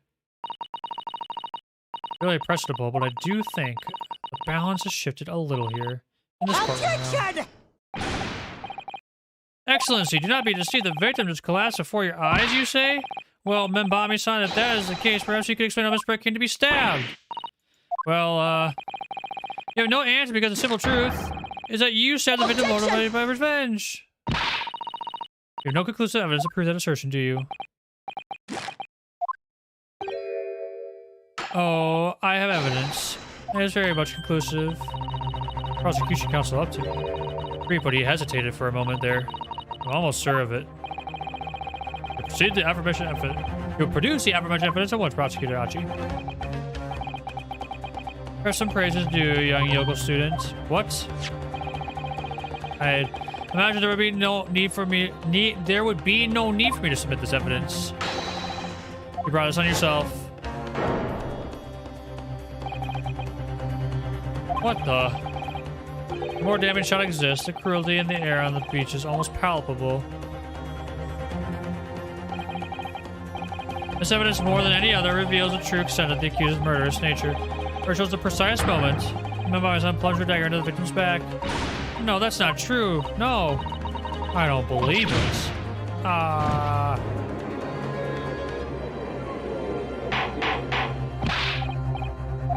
What order? What counts with the defense? Was it you? Was it Roger Valerio scream that just pierced the courtroom? Perhaps his voice is yet to break? These yokos are slow-minded and slow to mature. I'll show you slow to mature. Careful now, Chisato. Sorry to show her face here. Listen to the pictures worth 1,000 words. Here we have ample proof. Girl will accept this extremely cognate photographic print as evidence. Who took this picture? Hey, maybe a photograph like this up his sleeve the entire time. The stark image, I'm genuinely lost for words. Wait a minute, I don't understand. How did you... I mean, who took that photograph? Objection! That's of no importance here. Stop trying to divert attention. Objection! That's an absurd thing to say. It's crucially important. Whoever took this photographic print was a witness of Miss Brett's death. The court must be allowed to hear this person's testimony. Arg! I will uphold the defense's demand. Prosecution will reveal the identity of the person responsible for taking this photograph at once. Well, I'm afraid I can't do that. Pardon? You see, this print arrived at the Imperial Police Bureau headquarters by express post yesterday. There is nothing to indicate the sender's name or address. Provenance at this point is unknown. Goodness. Are we to understand then, counsel, that in full knowledge of the fact that this photograph has the murkiest of origins, you nevertheless believe it fit for submission as evidence to the Supreme Court? You first produced that print before I noticed that you hesitated for a brief moment, because you knew that it wasn't completely reliable evidence, didn't you? Silence, you yokel student blabbering professor. What matters is the blatant truth that this print eloquently expresses. The defendant has already admitted to pulling the blade out from the wound. Clearly, this isn't the moment the knife was plunged into the victim's back, but the moment it was withdrawn. Don't waste the course time with your ramblings. Indeed, without knowledge of who produced this print, we have no means of verifying the claim. The scene it captures is without doubt the most compelling evidence to prevent sentence to deal with. If the defense is unable to shed any further on the matter, I believe the conclusion is clear. No. Zato, this is the time for you to fight. We've established so far as true that there can be no doubt.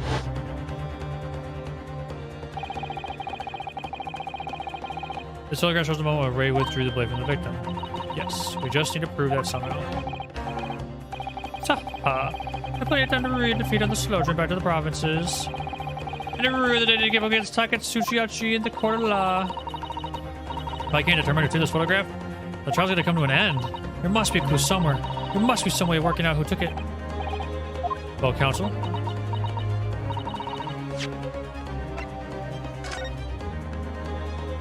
Oh, I can't.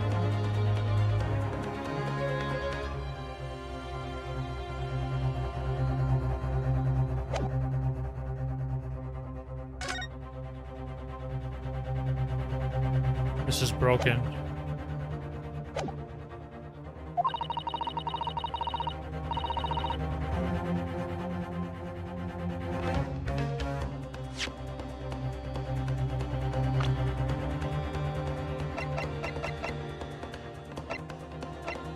The photographer, did he have a broken lens?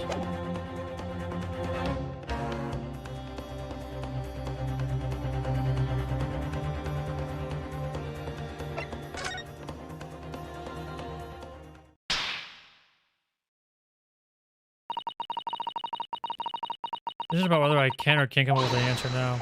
I simply have to. The person who took this dramatic photograph print is, I assure you, something the defense can and will reveal. What? No.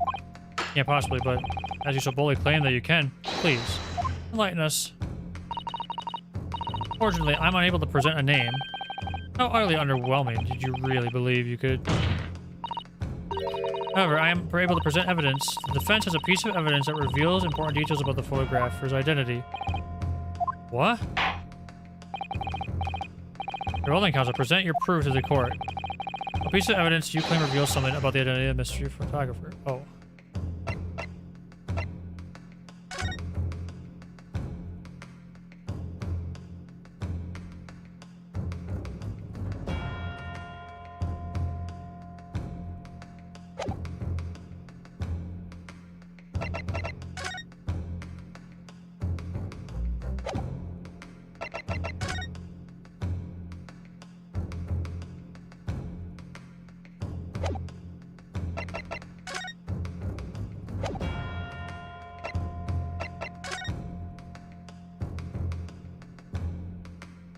Here's what I'm gonna think. I could go with the picture thing. I'm gonna go with the pen.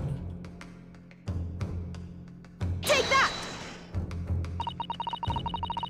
Use evidence. The question is this. Great counsel, that when presenting evidence must learn to temper those wide, nervous eyes. Aw, man. Okay. I thought maybe it had to do with the initials or the poison. Shut up, Achi.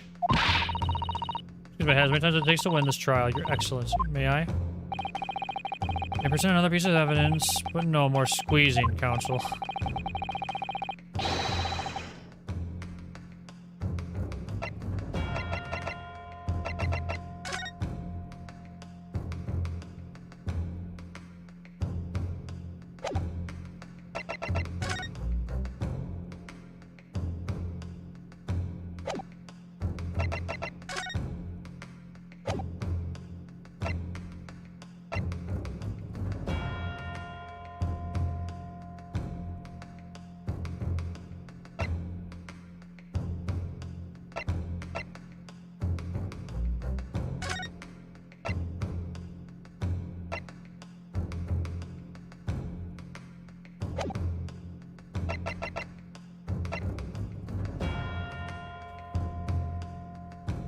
I think, okay. So here's, my thoughts are going to two places. My first thought is that whoever the mystery photographer is, they knew about the poison. So who could know about the poison? So this is an article. This newspaper came out this morning. I believe this photographer knew about the poison, is kind of what I'm thinking. Which piece of evidence you can reveal something about the identity of the mystery photographer?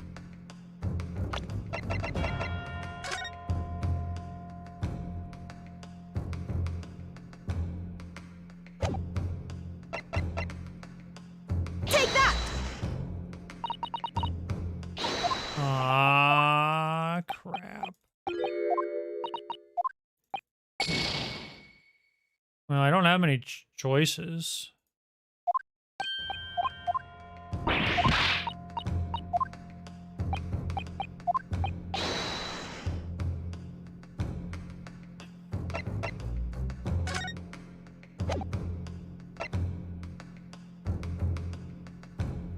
Take that!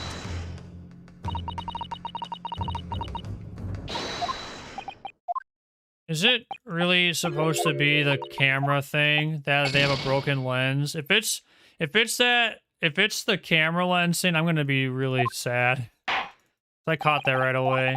Ah, crap. I game overed in the first case. I'm so off because I was rushed tonight.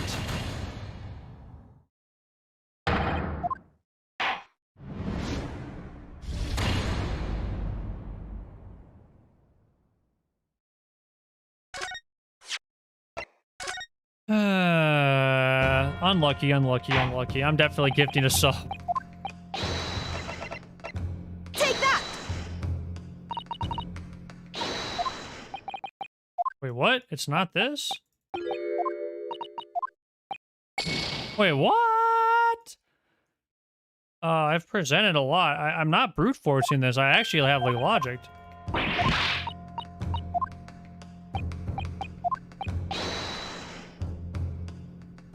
I've literally presented 4 pieces of evidence. So it's literally the Soseki or the Mortem? What?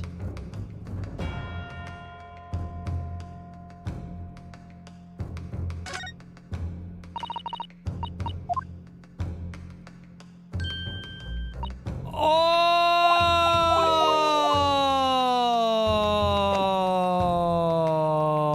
I'm dumb.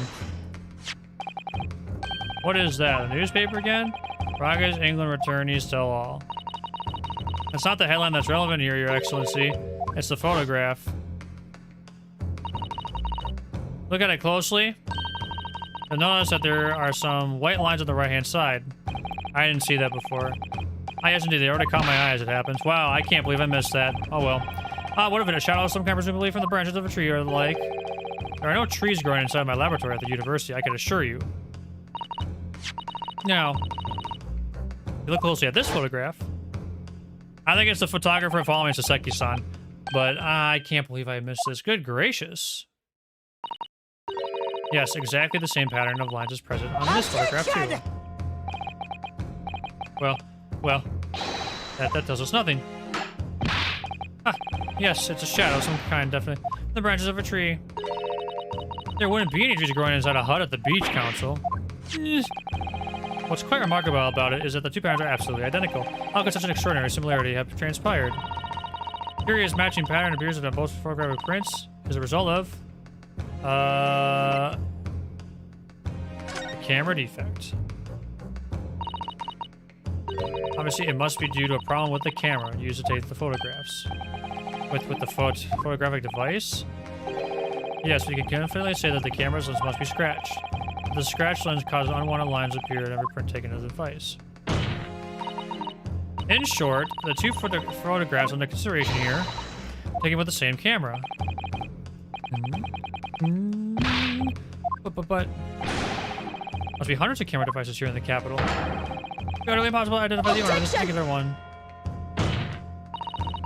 I think you're forgetting, Prosecutor Achi, that one of the photographs featured in a newspaper article. A newspaper. That's right. The author of that article is a mystery witness to this crime. What? What?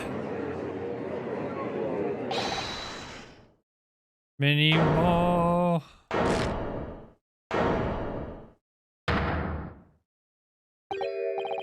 I see why you recall the raucous England returning.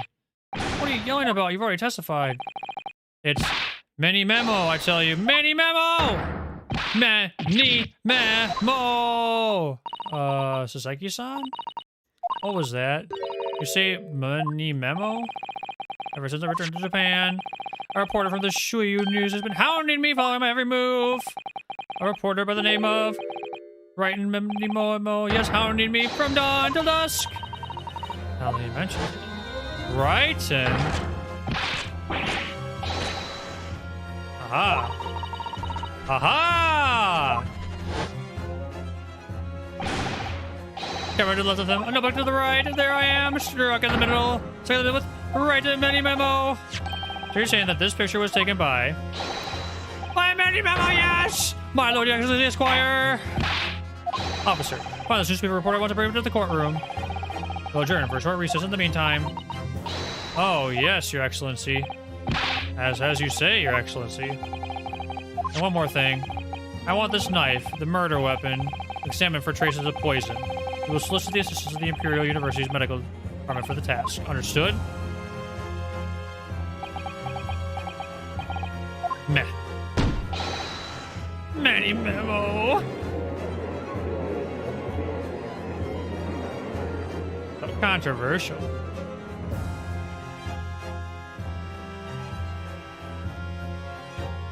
We are going to continue, but I need a bathroom break first. So if you're watching this on YouTube, skip a couple minutes.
Oh, I still had water. Oops. Well, it wasn't much. I'm glad I grabbed a fresh one, too. All right, let's save our progress.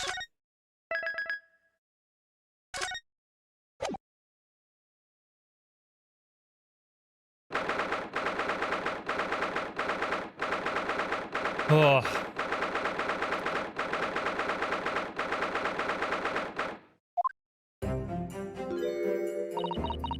I'm so sorry, Susato. I should have told you about the toxin.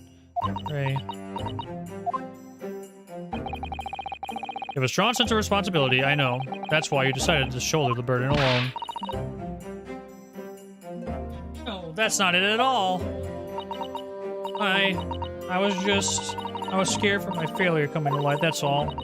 So I hope to retrieve the substance from the Englishwoman before anyone found out. Ah, crap. Because I had to rush dinner, I'm hungry already. Before the trial started, do you remember what you said, Susato? That you had no doubt in your mind about my innocence? That you'd stand by me to the last? I remember. And yet I didn't deserve your trust in me. I hid important details from you, Susato. I completely betrayed your faith in me. Hit me, Susato! I deserve it! No, in fact, throw me to the floor! No, that's too good for me as well. Drag me through the city streets. I'm no better, you know. Oh? Even though in my heart I knew that you'd pull the knife blade from Miss Brett's back, there was just a brief moment when, in my mind, I doubted you. Susato, I'm sorry. I stood here and promised you that I'd stand by you and always be on your side. I betrayed your faith in me too. As such, I failed you as a lawyer. Oh no, no. This situation has taught both of you a valuable lesson. Placing your unbridled faith in another is no easy task. Yes, Father. That fact has certainly struck home. Which is why I could see more clearly now. So, Ray, yes? Can you find it in your heart to forgive me?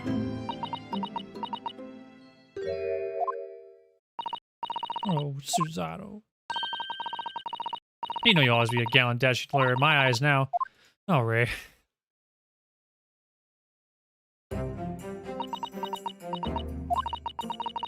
I was so scared, you know, when it happened. I didn't know what was going on. The Englishwoman was sitting at the back of the hut, listening to what I was saying. I know she was so time when now. Whatever do you mean? And then a moment later, she suddenly got to her feet, or collapsing on the floor in front of me, the knife in her back. All happened right before my eyes, and you were the only people in the hut at the time? That's right, just Miss Brett and myself. There was no one else. I just don't understand how she could possibly have been stabbed like that. A great mystery indeed. I still can't believe it happened. That's why I just couldn't bring myself to speak up. You'll be alright. However it happened, and whatever really went on at the sea that day, I promise you that I'm going to prove everything that you said that you saw was true. Spoken like a true Mikotoba. Now, I think we should discuss what's coming up in the trial, don't you? We don't have much time. We must make sure we have our facts in order. Yes, I expect the poison is going to come under close scrutiny in the upcoming proceedings. We should hopefully have identified it on the blade by now. Trouble is, it's a completely new laboratory synthesized blend of alkaloids. Police won't have any way of testing for it. Oh, I see. Yes, without this chemical reagent, it's impossible to detect the toxin. Chemical reagent? I sent a colleague of mine off with some earlier to deliver to police headquarters. Perhaps you should have some as well, though, just in case.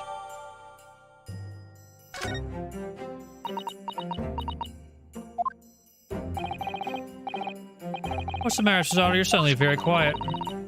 This newspaper article. Exclusive deadly poison stolen from UB Medical Research Laboratory. I'm wondering how the information got out, given that it was a government secret. It was all the Englishwoman's doing. What? It was when the professor and Saseki-san were being interviewed at the laboratory. Took out Englishly as swanned in and without any compunction to the Professor Mikotoba. Oh, Professor, surely your guests would love to hear about your work on that substance there. I'm in a very awkward position, to be frank. Seki-san's curiosity had been piqued, so I had little choice but to give him a cursory introduction. Mr. Seki-san knew about the poison? Yes, and it's highly likely that the reporter who was writing up the story about us would have caught a glimpse of the toxin too. Mini Memo-san. By the way, did that reporter join you all when you went to the beach? Oh, no, I don't remember the reporter being there. Indeed, he shouldn't have been. I very much doubt anyone would have wanted him there. Oh. No one criminal had been given permission by the authorities to bathe by the seaside. Seki-san pointed out that inviting a reporter might be problematic, so the man was sent back to his office. He obviously didn't go back. He secretly followed the party to the beach and took this very candid photograph. And presumably he posted anonymously to the police. Ah. Yes, that must be what happened. Counsel, we've just heard that the new witness is not ready to testify. Trial's about to resume. Please proceed to the courtroom at once. Time to steal ourselves once again, then. Defense attorney, Ryutaro Naruhodo. Yes. Alright, has put her faith in me now? Told me everything. So I can't let her down. I have to prove that what she's telling the court is true. I have to prove what really happened that day.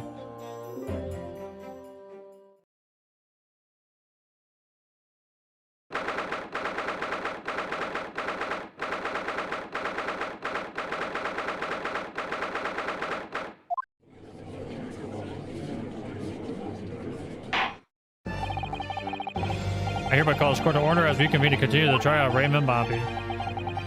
Prosecutor Achi, you have some of the new witness.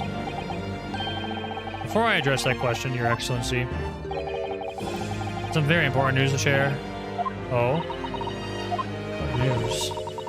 Why does he look so happy about it? During the recess with the collaboration of Professor Mikotopa's laboratory at Yumi University, Mr. examined the knife that was used to end Mr. Zilbrett's life. Excellent. Are you rapid handling of the matter? Oh, too kind, Excellency, too kind. They're carrying out your instructions, of course. The region delivered to the police headquarters by a rickshaw, so we'll be there in good time. By the man's swagger, I fear we might need to brace ourselves for the inevitable. And counsel, what were the results? This dagger, which was so cruelly used to end the life of the victim, has no traces of poison anywhere along its blade. What? You sure about that? I set the reputation to the police on it. How about the region? The test is extremely simple. They couldn't have made a mistake.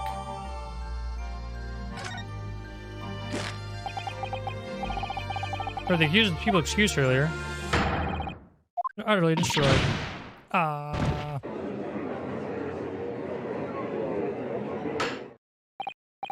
Now, prosecution's ready to call the new witness. The newspaper reporter who managed to capture a photograph at the crucial moment. Good. Good. Very well, officer. Bring in the witness. A trace of poison on the knife. That's really the case. Maybe the toxins have entered the victim's body.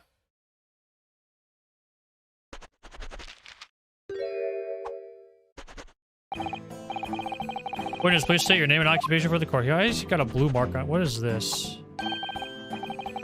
Great, mini Momo, the Shoyo News. I'm what people would call a journal. It's a journal, Father. Do you know? Oh my gosh, Johan. It's simply a contraction for journalist. I'm where the news breaks. Putting pen and paper to catch the scoops in the morning next. You don't come with the hero of hair over nothing. The nice new guy of news. Oh, so, it was you who took this photograph, was it?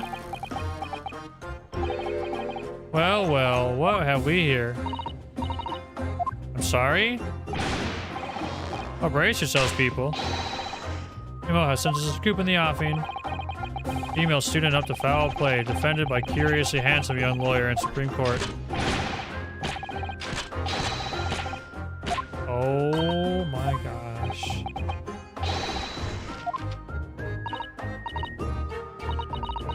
It's Ryutaro Naruhodo. What made you want to become a lawyer? Wanted to reform our country's legal system, I suppose. Chris suddenly become very ambitious, I see. For our cause for some time for a while. By the way, my name is Taketsuchi Achi. That's Taketsuchi Achi. So-called Dark Horse of the Supreme Court. My objection strikes fear to the defense lawyer's heart.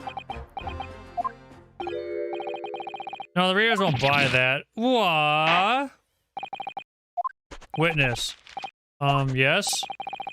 What this court demands to know is whether or not you were responsible for the taking of this picture.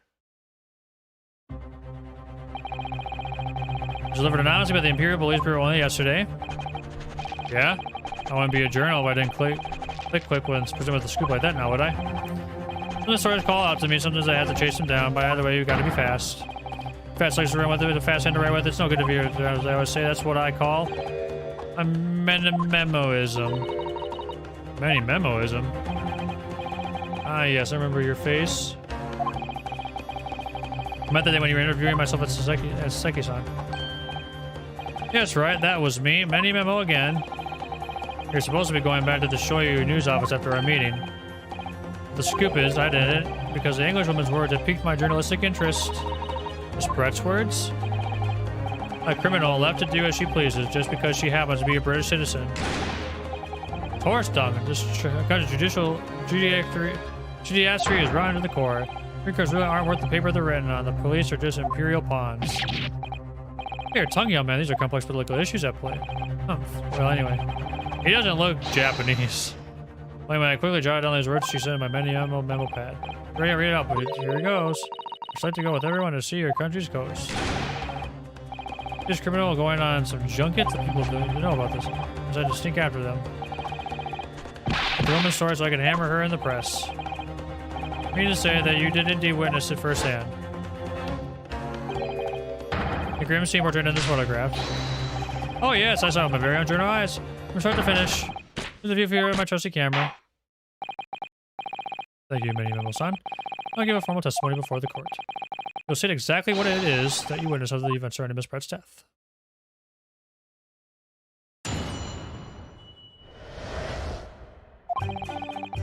Each had made a shoddy old read screen, so there were plenty of gaps I could see right through.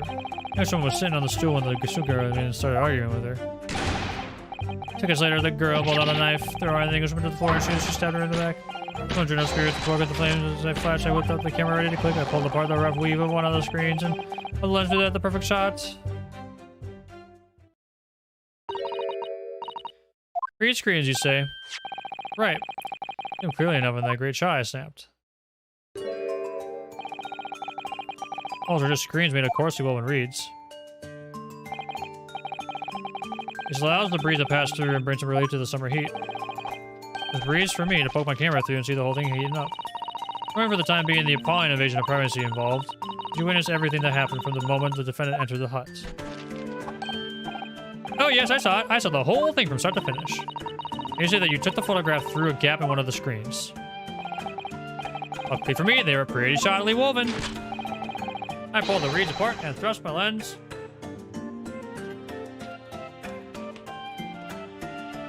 Thrust the lens, the camera through the gap. I get away with it, or would I be seen?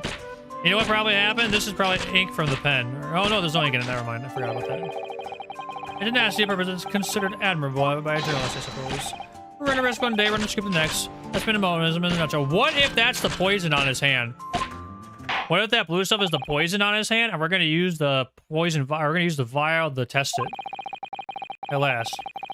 It appears that we have a genuine witness to this wicked crime. Evidence and testimony are extremely compelling. If it may be closer to verdict. No. Wonderful news, Your Excellency. Wonderful.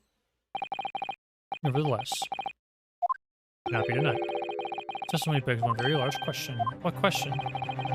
Exclusive news, a startling photograph, all the makings of an exceptional story for the reporter. Why then was the story never published? Oh. It's clear to me that there are circumstances at play here that are yet to be understood. Or pathetic excuses. Very well then, counsel. Proceed with your cross-examination. There's more to this reporter than meets the eye. You can something about this case very close to his chest.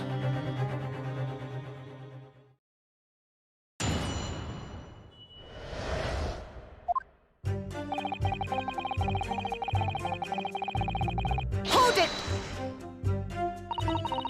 What made you want to see what was happening inside the beach hut in the first place? Call journal instinct. Can you think of a better reason? Oh, I don't know. Perhaps because as well as being a proven criminal, the person inside was a young woman? Ah, I see where you're going with this. Brace yourselves, people. He's painting the journal as a voyeur. Probably slander, sir. You had a camera and you were taking pictures without the woman's knowledge. Nope, you got it all wrong. Little student boy. Sorry. In my mind, all that was inside that hut was a scoop. Nothing more, nothing less. Scoops know no gender, man or woman. It's all news. That's not even minimalism. It's basic journalism. Oh, the courtroom was as it did in the script. Alright, so that's all buttoned up. Can we move on? Tell the court then. Witness. What sight befell your eyes when you looked inside the hut? A sight that vindicated my journal instinct, that's what. I pulled back the reach, I could see it all as clear as day.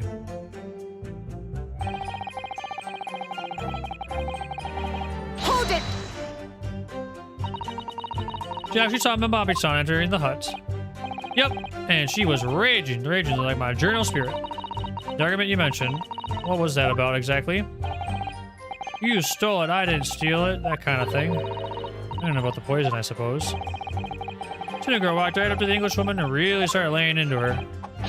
I mean, if she laid any more, there would have been eggs. It should have been others. The cryptic towns are wasted on journalism. The students ran and fell on deaf ears. Like a Japanese person listening to English for the first time. Really have to work on his similes first, though, to be honest. I mean, the point is that woman in the dock was mightily angry.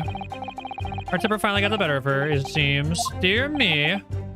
Which was the climactic moment which I caught on film.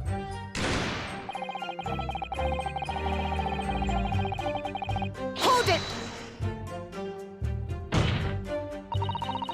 You swear before this court that you actually saw the precise moment the stabbing took place. Ah, the precise moment. I didn't see just that. I saw the whole hellish scene play out. Start to finish. I have here a simple plan of the beach hut. Perhaps you could use it to explain to the court exactly what you witnessed. Right you are. It's all here in my memo pad. I first peered into the hut. I'm sure that the English woman on the stool at the back of the hut here. His own testimony confirmed that. He just sat at the back of the hut, smiling sweetly, is what I have noted down. My turn to testify now. Try not to interrupt. Next moment, as I was watching, evil student girl to the hut. For a while, the pair of them ended up in the middle of the hut, arguing furiously. Each one went for the student, but the girl dodged out of the way. And a flash plunged a knife into her adversary's back as the two passed each other. That was a grim scene indeed. Never sugarcoat the truth. That's what minimalism says.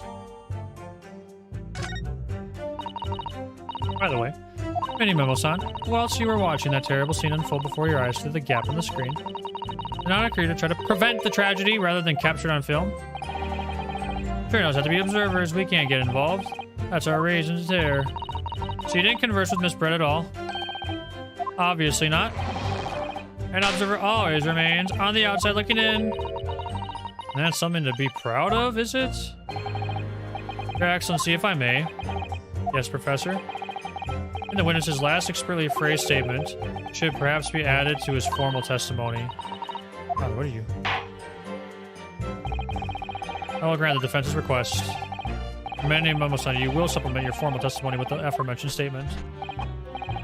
Well, nihilism is the foundation of minimalism, but I'll be gladly prove that my words aren't meaningless.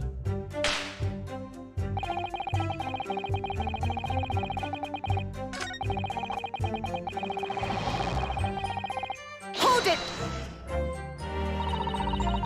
The two women inside didn't notice? Ah, obviously not. If they had, where would I be right now? In jail, that's where. What you'd think would make you reflect on what you were doing. No, a journalist's job is to collect little snippets of life as unobtrusively as possible. They have nothing but footprints. Taking nothing but photos. Yes, that's spot on. Did you just make that up? Point is, a witness risked life and limb to obtain this photograph. This photograph reveals the whole truth.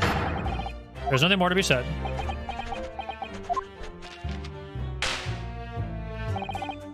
Hold it! Really, you didn't set foot inside the hut at all. Are you quite sure about that? They may have the wrong impression of me. I'm talking about a murder scene here. My nose was stretched to a breaking point already. Oh, I see. You were scared. Maybe I did have the wrong impression of you, huh? Yes? All I could do to stifle a scream and hold my hand steady enough to snap the shot. They should have summoned help before thinking of your camera. Many memoism and humanism don't always agree. Most of the time, in those instances, many memoism comes out on top. Huh. A sculptor of stories, sometimes I have to be cruel for my art. Yes, that's spot on. Surely he's making all this up. He was a spy of the whole affair from start to finish. If true, somebody is devastating. But it does seem as though he's holding something back, doesn't it? That's how you feel? I suggest that you trust your instincts and press him on everything he said. No doubt seen many times before in your roles. You just yes, I have. Seen witnesses like this press often. Know exactly what to do.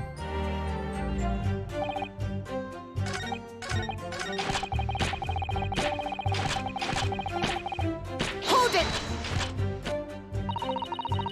Of course, well, we already desire to capture the incident on film, I'm sure. Why then did you choose to post the photograph anonymously to the police?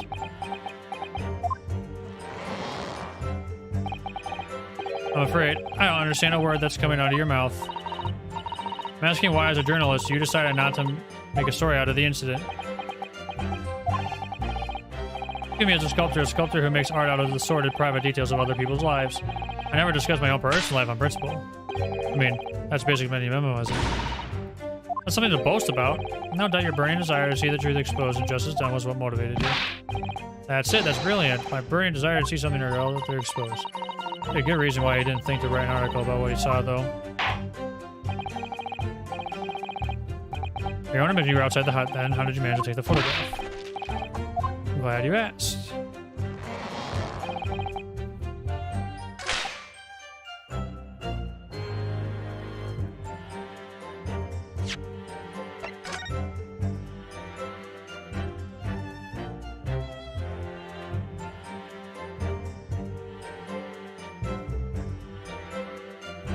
There are footprints there.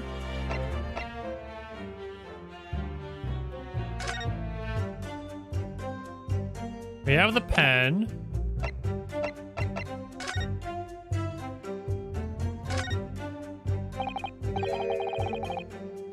Must be the victim's blood. Oh dear, blood is never a pretty sight, is it? I'm gonna fight the urge to run under hot water to get them clean. This is a cleanliness, haven't you? I think this is something else, Father.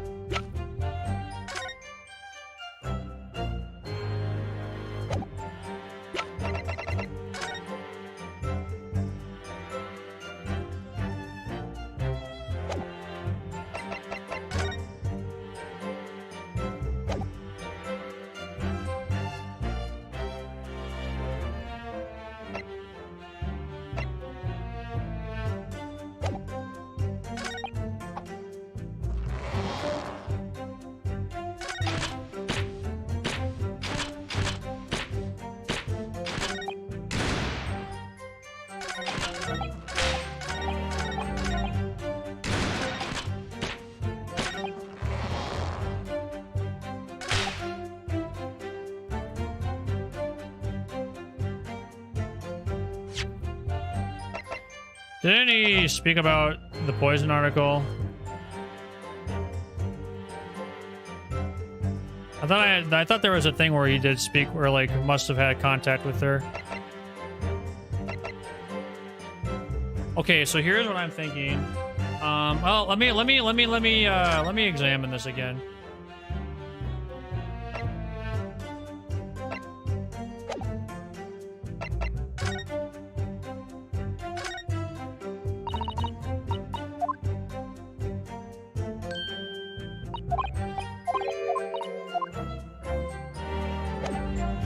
I'm gonna go with the poison article.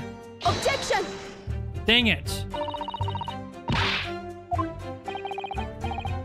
I was trying to say, but because you might have interacted. Okay, I guess I can see why that's not right. Dang.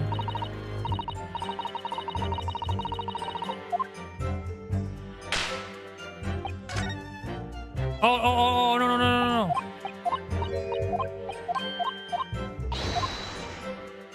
Okay.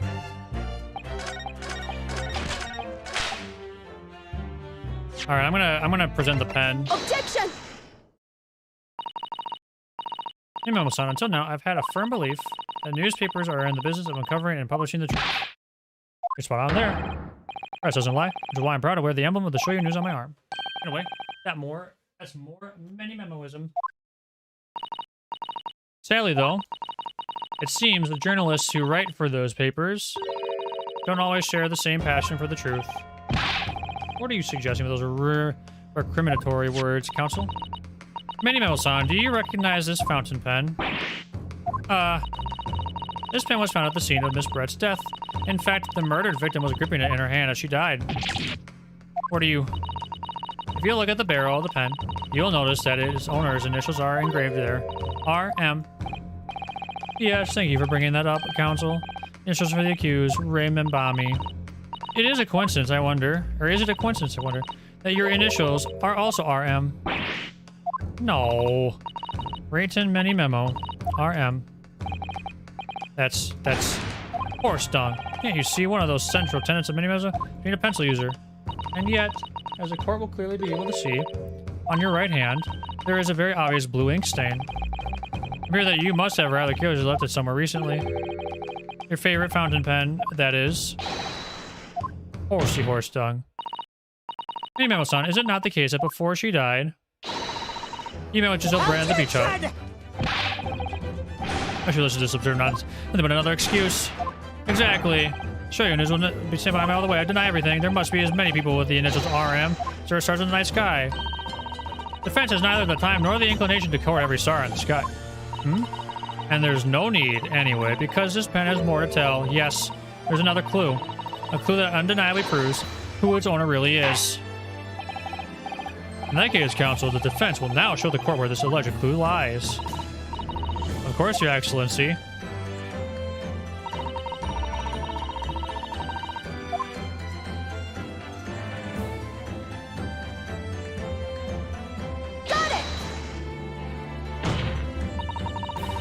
As well as the initials, there is also an emblem on this fountain pen. The emblem that you will, of course, recognize, Minimosan. Goodness me, it's the emblem of the Shoyu News. In other words, the owner of this pen is an employee of the Shoyu News, whose initials are RM. Surely the stars in the night sky don't seem so numerous, do they? Well, Minimosan, how do you respond? No. Order, order. Explain yourself, witness. Ha ha ha. So this is how the mighty Supreme Court works, is it? Using coercive tactics to have well-meaning citizens reveal harmless secrets. I've used nothing but honest tactics. Alright then, fine. I won't try to hide it anymore. Yes, not long before that grim tragedy unfolded, I, a Shoyu News reporter, on behalf of the public, conducted an interview with the Englishwoman. An interview? You never mentioned this before. What exactly was this? As I said, it was before that evil little student girl showed her face in the hut. It couldn't have lasted more than 2 or 3 minutes. That's all. It was just a brief exchange. Came to nothing. And as we many memos say, the people don't play their dues of unworthy news. However insignificant you deem it to be, this court cannot overlook the meeting between yourself and the victim. But testify now under oath about the precise nature of this meeting and what transpired. Got it. Yes, all right. But... and one condition. Condition? In all good conscience, I couldn't speak out alone about this. Need to call back the earlier witness, Soseki Natsumi-san. Soseki-san? Oh yes, according to my notes here, that man has a secret of his own. Embrace yourselves. This is not a harmless one. It's big. What?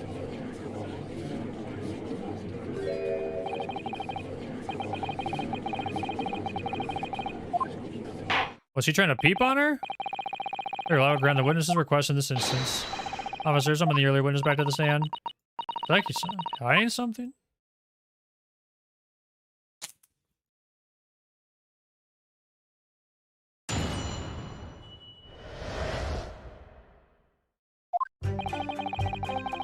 I asked the Englishwoman for an interview, but she declined, so I left the hut without making a fuss.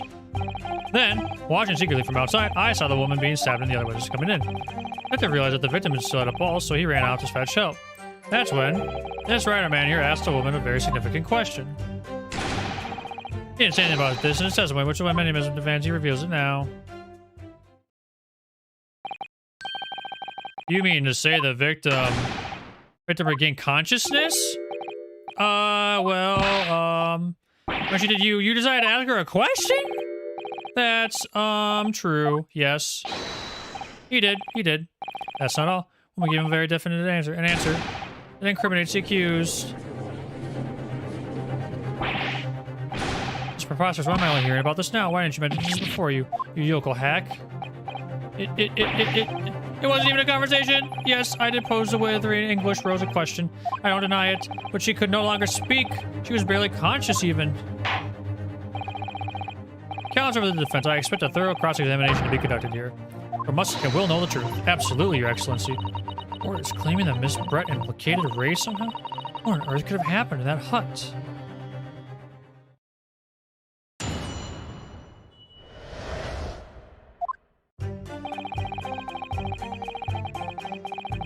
Hold it! Asked her for an interview, you say? Well, of course I did. I wanted to ask her about the incident she was involved in at the end of the last year. About the case in which Dr. John H. Wilson lost his life. That's not the way I phrased it. Men and Mimez was the cause for straight talking. Why did you murder Dr. Wilson? That's how I put it to her. Yes, that sort of talking is as straight as a ruler. Ask every question as if you're asking in a menu in a restaurant. I say it's the best way. Veteran at the paper taught me that. And how did Miss Brett answer? With one simple phrase. Mystery is a woman's charm. Woo! That told me. So I waltzed right out of there. Really, something about that doesn't quite seem to fit together. There room as if you're waltzing into a dance hall, I see. It's the best way. Veteran at the paper taught me that.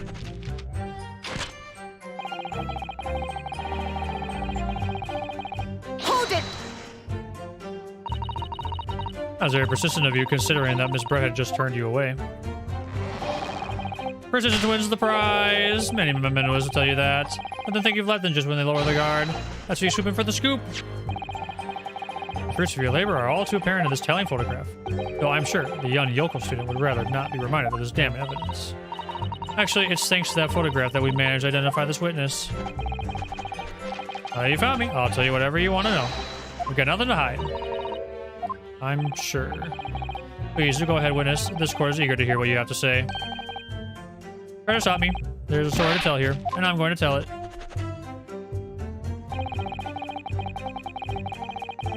Hold it! Seki-san remained behind in the hut.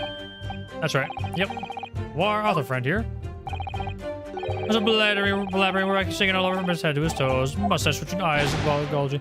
What do you expect? You don't know the terrifying troubles that haunted me whilst traveling abroad. Back behind baleful bars. They'll be coming for me surely. That's all I could think. I felt as though I was gasping for air, turning into sea cold sweat. Of course, Seki-san. Experiences in London have scarred him deeply. As the world seemed to close in around me, I quietly recited a prayer to Amida Buddha. I don't know if it is empty eternity. That is coming for me, surely. No sutras are to resound in my core, please. And now we come to the crucial part. That's when it happened. Hold it! What question? What exactly did he say? Well, now you should hear that from the horse's mouth, I think. Don't you, Mr. Wilson, writer man? Arg! How was it, you yokel hack? What did you say to her? What did you say to the dying Englishwoman? Well, in truth, I've been catching crabs at the water's edge and building castles in the sand, you see. Well, Seaside is a place to be at leisure, I suppose. What's up, Wings? How you doing, my friend? I hope you're doing well. All of a sudden, in the little beach hut, a young girl's panic-stricken cries for help pierced the air. Wings, you are fantastic, and it's always amazing to see you.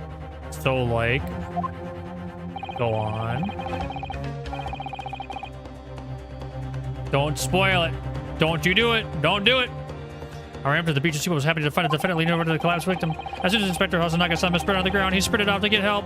Because I get very tilted by spoilers. Spoilers are horrible. And then, just a moment later, I heard a faint moan. A moan for the dead Englishwoman. I nearly jumped out of my skin. But what did you ask her, Soseki-san? Oh, you never played it? Oh, not that I think you actually would, but I was like, I felt like you were not taunting me, you were tempting me. You were teasing me. You're playing me like a fiddle. Well, I hope you don't care about spoilers, because we're all about the spoilers. This is. I mean, it's the beginning of the game, but it's still spoilers.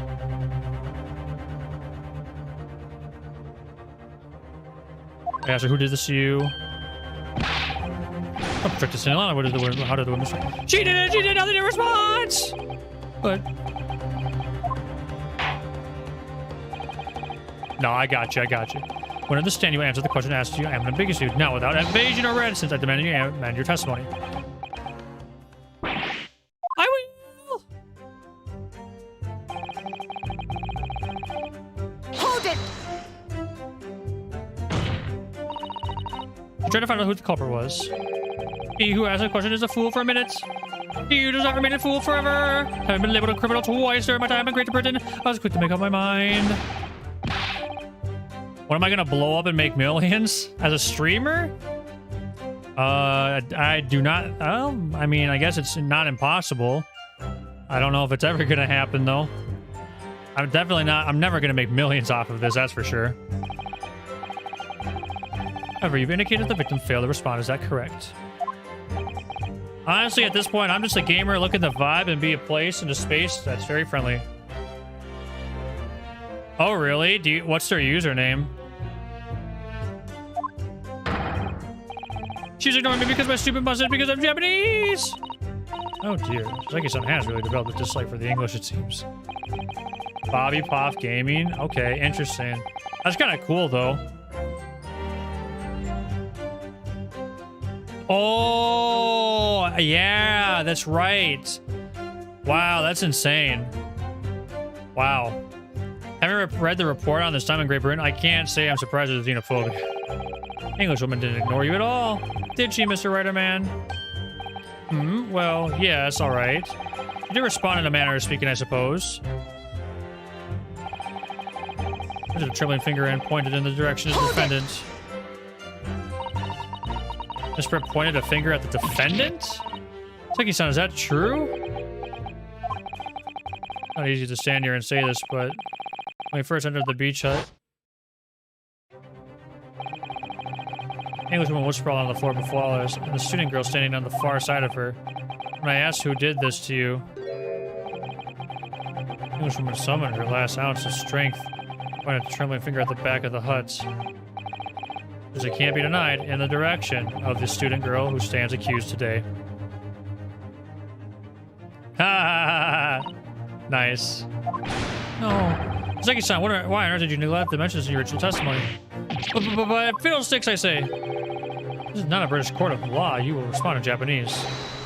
Yes, of course, the Englishwoman did point her finger towards the back of the hut. But I was trembling, and she was trembling, and everything was a blur. Thinking about it, I feel as though perhaps she was pointing in a slightly different direction. Actually, no, not slightly, in a very different direction where the student girl was standing. We're in the back of the hut, where nobody was standing at all. Neither your memory of events and the direction in which the victim was pointing are both unclear. Unclear, I'm very unclear. Excellency, surely this proves the matter beyond all reasonable doubt. Yes, the woman may barely have been conscious, and yes, perhaps her finger wavered slightly, but there can be no doubt that this is an attempt by the victim to confirm the identity of her assailant. Why? As the court can see, there was no other one than the accused's direction the victim was pointing. Abundantly clear that no one besides the accused could possibly have committed this crime. Inclined to agree, and in the absence of any credible argument to the contrary, I believe we can now conclude this trial. No! Hello, there's a second person! Hello! He was... What do you mean? Dashing lawyers, so stand. A serious blow, Susato. Unless we're able to identify the true culprit and substantiate our claim with evidence, we'll give us ruling of the trial will be over. It's impossible, Father. We don't even know how the crime was committed yet. Possible though the test may say, we have no choice. Let's think back over everything we've learned thus far. In all these details, I'm confident we'll find the clue we need. Give us your account of how events unfolded in the defendant's ancient for the trial was soon. You tell us what happened at the precise moment Miss Brett was killed.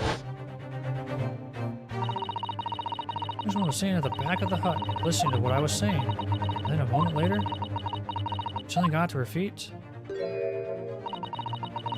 Collapsed on the floor in front of me, with a knife in her back.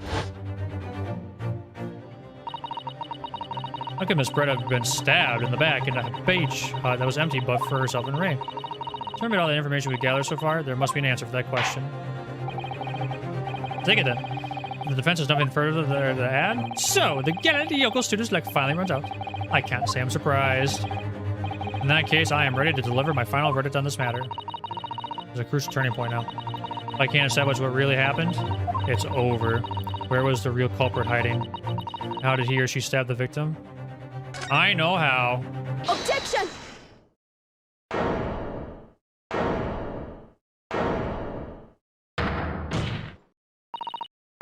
Your Excellency, I respectfully ask you to postpone your adjudication for the time being. Oh, to what end, Counsel? The defense would like to present the court with an alternative theory. An alternative theory that I can explain who the victim actually was trying to execute with her dying gesture. Alternative theory? Ha, none exists. There is someone else present at the scene who could have committed this crime. What? And the victim, Miss Brett, tried to reveal who it was to those around her at the time. By mustering all her remaining strength and pointing out a trembling finger to the killer's direction. This is fiction, fantasy. Very well, as you seem so sure of yourself, Counsel, I prepared to hear an alternative theory. So, Yenri Taro Naruhodo. Yes, Your Excellency. You will present your latest theory to the court by means of this plan.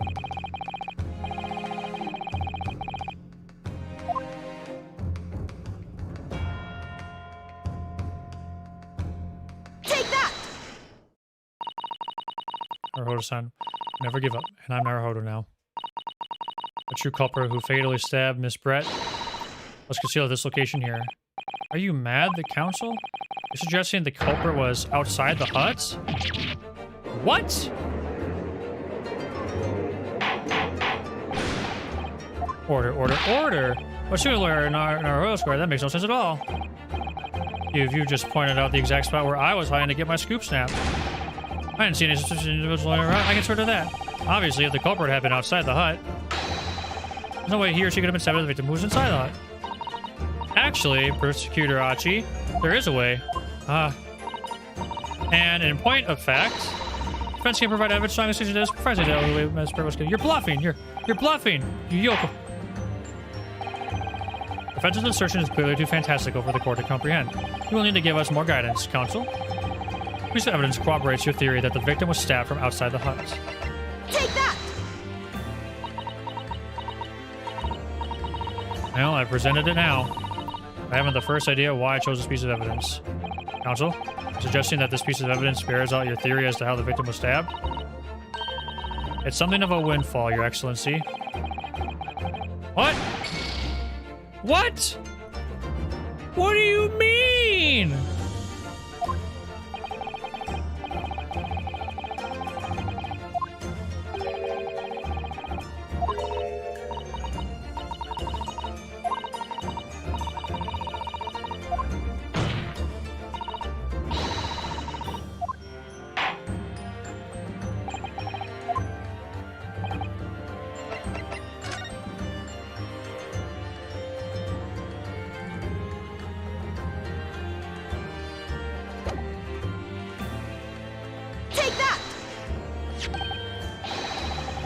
Are you kidding me? It's like the same thing.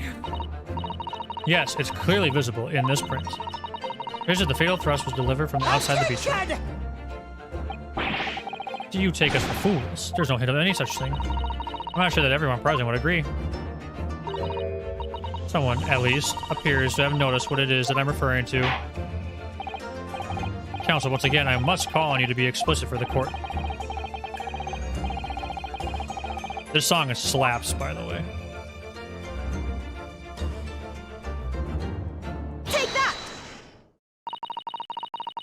Look closely just here. On the screen at the back of the hut, you can see the effects of a blade having been forced through the reeds. No, I can't. I can't see such a thing. It's true that the hut in question had 4 walls, as you'd expect. However, by parting the reeds, a knife blade could easily penetrate them. Extraordinary. Yes. The true culprit actually stabbed the victim from outside the beach hut. Of everyone present at the scene, there is only one person who could have done it. And one person who was directly outside the hut when Miss Brett was killed. right to the Mimi Mammal Son. It could have only been you. No! Objection! This preposterous idea is almost speechless. Look at the photograph again. The demo lies almost exactly at the center of the beach, does she not? Are we to assume, as part of this partial scenario, that the assailant was a knife thrower? No, of course not. We're not? You recall the testimony of the defendant about the events just before the victim's death. At the beach hut, I confronted Miss Brett. But she just sat on the stool at the back of the hut, smiling sweetly at me as if she knew she was untouchable. A stool.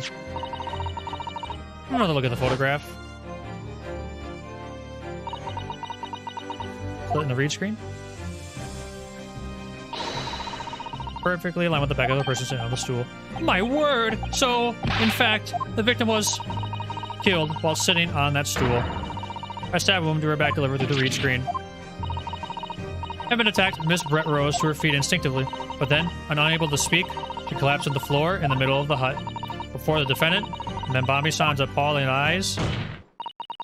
And that, Your Excellency, is the truth of what happened on the beach that day.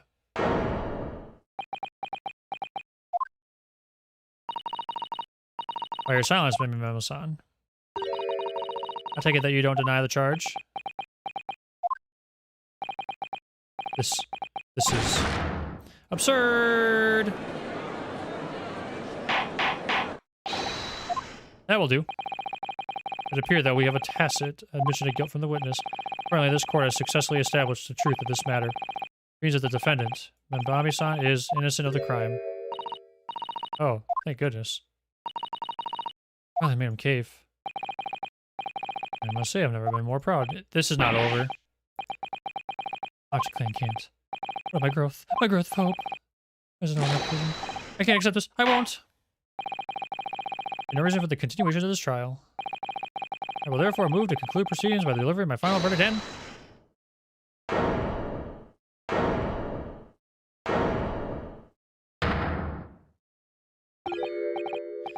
Ha ha ha. Well, this is all very convenient. This is how the highest court in our mighty empire delivers justice, is it? Depressing well-meaning citizens' freedom to speak and branding them as criminals. But we established that the victim was stabbed from outside the hut, through the reed screen walls. And no one but you was in place at the time to have his hand on the hilt of that blade. It's a perfectly logical deduction. So your argument hinges on the location of whoever stabbed the Englishwoman, does it? Well, seems a little irrelevant now. Irrelevant? Where she was stabbed, how she was stabbed, it doesn't matter. I mean, whether she was stabbed at all makes no difference if you I think about it. After all, Charles already showed the whole thing hinges on something else. What are you talking about? Brace yourself, little man. I am talking about the fact that everything's changed. Because of the dirt you dug up. What? Obscurity, explain yourself, witness. What's to explain? I'm talking about the poison, of course. The poison? Let's ask the professor for a comment on the situation, shall we? I understand that the deadly poison you were developed was stolen from the lab, correct? It has been shown that this poison was administered to the victim, Miss Brett. Is that right? That is correct. That unusual constriction of the business are a sure sign that a particular poison was used. I see. So, presumably that means the victim already had the poison in her body before she was stabbed. Given that her pupils were clearly constricted, it's highly likely, yes. If she had been dead already, the poison could not have circulated in her blood.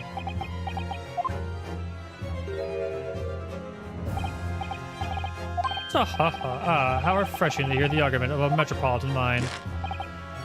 Precisely, it matters not a John who stabbed and who's back with whose blade. Because, quite simply, the Englishwoman's life was taken out by the knife, by the poison.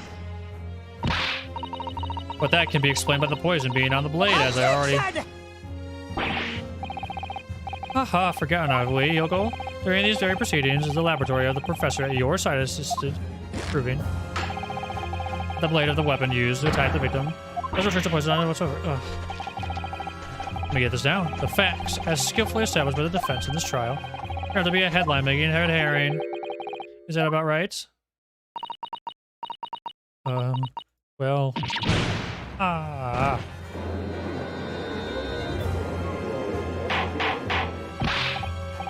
Order, but where does this leave us?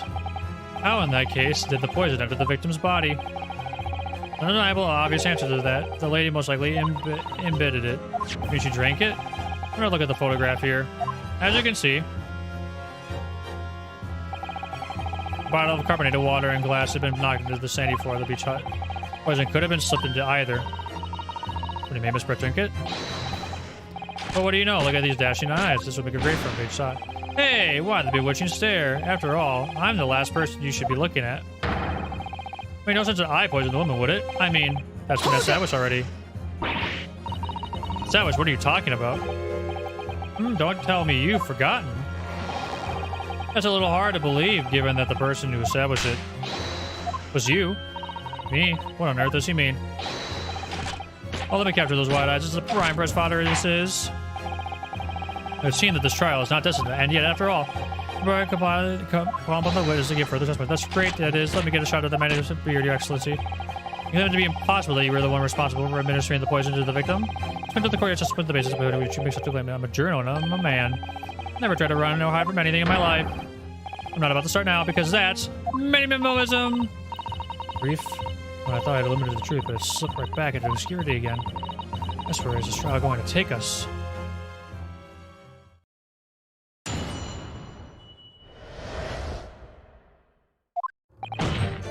Oh yes, I stabbed the Englishwoman. That's a very fact that proves I'm innocent. Because why would I bother to stab the woman that I'd already poisoned her? I heard this student girl and that Papa English's murderer arguing it got my goat. The courts weren't going to punish Brett for what she did. Someone else was going to have to do justice. You admitted then that everything happened as I described. You are the one who stabbed Miss Brett in the back.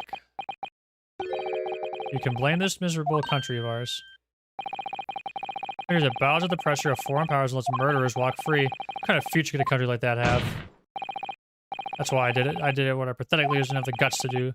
It's that bang in the middle of the charming lady's bag. I plunged the blade of sweet justice right in there.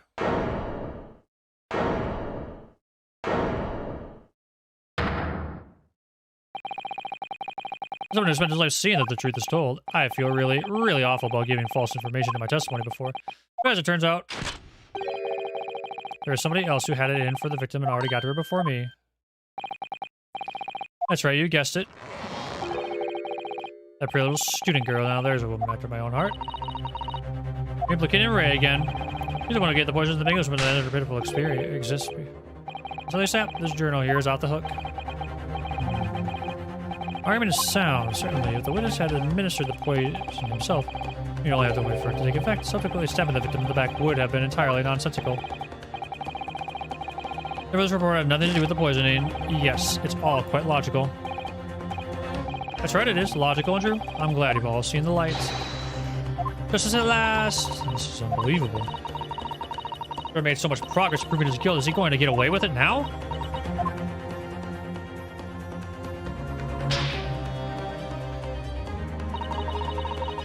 Think of Kazuma-sama and Naruto-sama. They'd never stop looking for a way forward until the judge's final gavel. Counsel, proceed with what I have to assume to be your final cross-examination of the trial.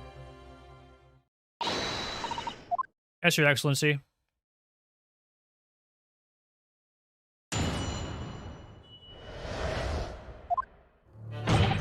Okay, I'm starting to get hungry and tired. Hold it! Still, you do admit that you have murderous intentions toward Miss Brett, then? Ah, that woman's very good. It's offended by sense of justice. Sense of... He's claiming some sort of righteous indignation. She was pure evil, a cold-blooded killer who'd committed murder right on here on our Empire soil. Did our good-for-nothing government do anything? Not a chance. So I had to step in. But it's like I just put things right. People, yes, it was my civic duty. That's what drove me to do it. Oh, summary. Murderous intentions, then. Whatever you want to call it. The point is this. That English woman was a blight. I had to do what was right for society. The real wrong was done by the student girl in the dock, a crime for which she must pay. Obviously because of poisoning was nothing to do with me at all. Hold it! You maintain you did get the poison to the victim. Oh, you feel like putting a belt on your childhood when you were already wearing bracelets like these. He was administered the poison, following which the witness stabbed the victim. Unforgivable act, certainly, but not what a murder. That crime rests on the accuser's shoulders. That is how the law works, you see, yokel. Who knows, you may even learn something here today. 2 consecutive attempts on her life in the space of minutes? Quite a day for the victim. Something that evil, and you've got it coming. That's how the law works. The law of reckoning. That's not the kind of law that this court upholds. To reiterate why you were compelled to stab the victim then. Witness?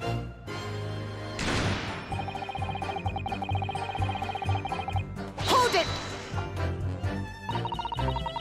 What exactly were they arguing about? Or what had happened in the restaurant 9 months ago, that's what.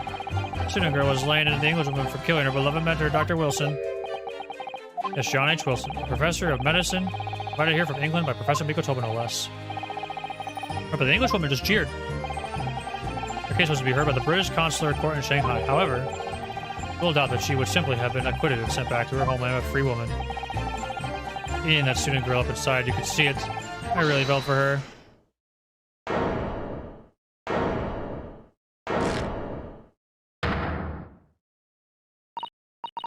I can't stand here and listen to this tripe. Young girl, you stand accused here. You can't just blurt out whatever you feel like it. No, you can't. Sorry, but I'm in the middle of some very important testimony here. Just keep quiet and listen. But this awful man is making all this up. So, please, you have to make them listen. Go to the dog at once, Ben Bobby-san. You're in the middle of a cross-examination. Excellency, please, I implore you. This could not a trustworthy witness. Exactly, he's a filthy, rotten, black-hearted, bigoted Pee-Pee Tom. Whoa, take it easy there. I really think the court should hear what the defendant has to say. Excellency, I see no need whatsoever to entertain the accuser's remarks. I grant the request of the defense. Your Excellency. This is likely to be the final cross-examination of these proceedings. As such, I believe it would be ill-advised to stifle the defendant's obvious concerns.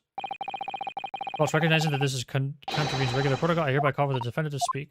Oh, thank you so much, Your Excellency.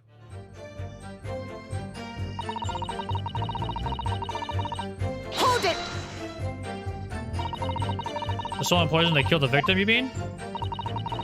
I suspected her of being the one to steal it. I mean, just think about how she killed Dr. Wilson. That's true. Additionally, Miss Brett certainly had knowledge of the new poison. Surely it would be no easy task to steal a highly strategic toxin developed by the government. Indeed, all visitors to the laboratory are thoroughly searched when they leave.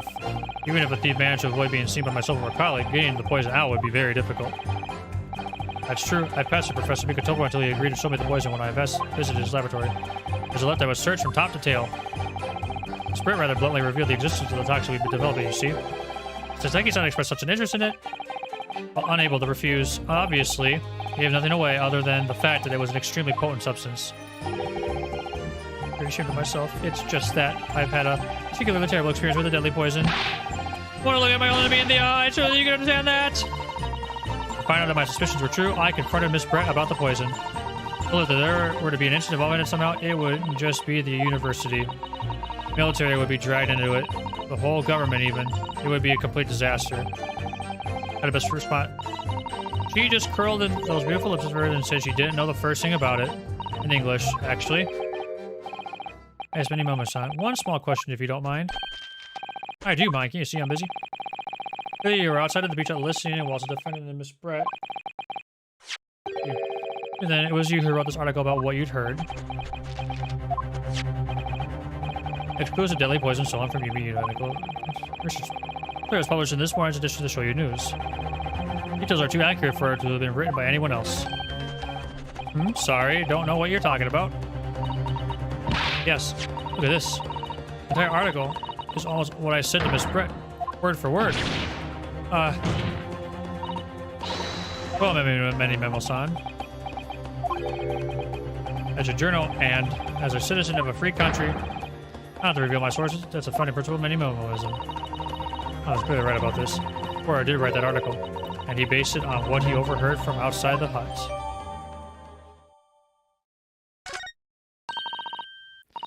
It was all about you were trying to cover up the fact that you were listening, and that's why you came up with that stinking story. But my argument with you. Shut up. My stories never stink. Look, whatever you say, little girl, doesn't alter the facts.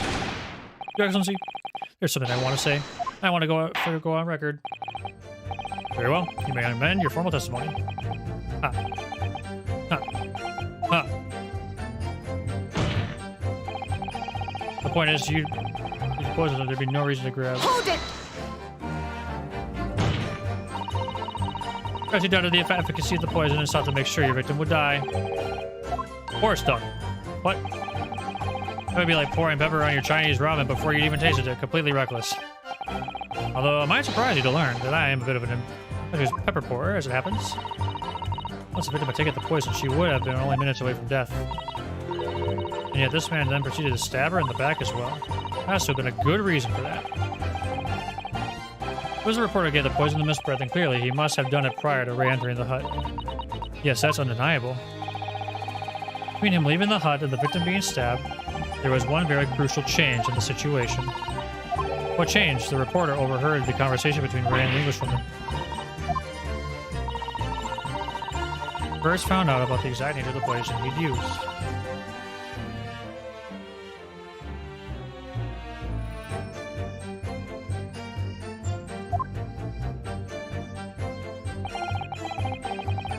Wait a minute, I'm willing to take the poison already. The reporter would have no reason to stab her. On the face of it, the logic sounds entirely reasonable, but there's no question that this man was responsible for Miss Brett's murder. You could think of a plausible explanation as to why he might have stabbed her even after the poisoning. I feel sure everything would drop into place. That's what we should be looking for here. Yes, I agree. In order to do that, I must try to glean more information.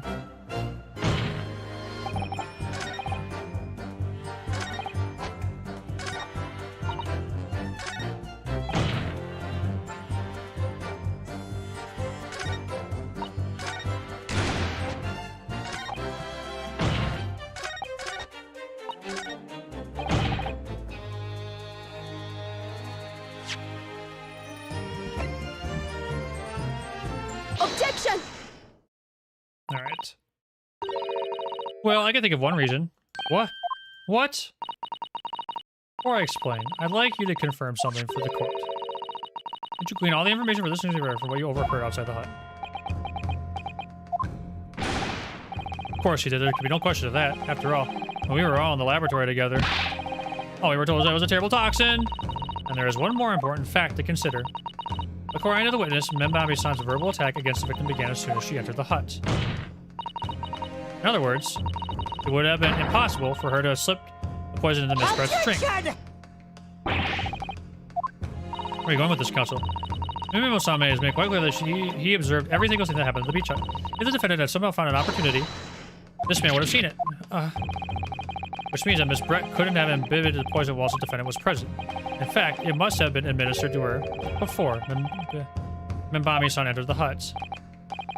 Yes, very articulately put. When I walked into the hut, I immediately started to press Miss Brett about the poison. At which point, Membami-san overheard some of the worrying information. Worrying information? What worrying information? Information which he subsequently included in his newspaper article, namely, that the poison was being developed in strict secrecy and that it couldn't be readily obtained. Absolutely. In fact, that's quite an understatement. The only possible place it could have come from is my lab. Furthermore, anyone afflicted by the poison would exhibit telltale signs of death. The extreme constriction of the pupils. Yes, it's quite stark when you see it. There are other poisons that show similar symptoms. None among new substances that are undetectable. In other words, it would be clear that the victim's life had been ended by the use of this particular poison, which would reduce the number of suspects to only a handful of people. Ah. Everyone in my laboratory is aware of the unique properties of the toxin we've been developing. None of them would be foolish enough to attempt to use it for some nefarious deed. Membami-san being no exception. Therefore, we can conclude that whoever administered this unique poison to the victim was a lay person unaware of its telltale properties. How about someone like you? Writing the memo. Yeah. It was you who sold the poison for the laboratory that day, and it was you who administered it to the unwritten victim. You quickly realized that was a terrible mistake, because the poison caused such unusual symptoms and was so traceable. As you listened in from the far side of the beach hut's thin walls, you learned of these facts. You'd already given the victim the poison at that point. It was too late, so you hatched a plan to disguise your mistake. And about 7 of the victims back to the read screen. What could that possibly do? Isn't it obvious, Council? That was to kill Miss Brett before the poison could take effect.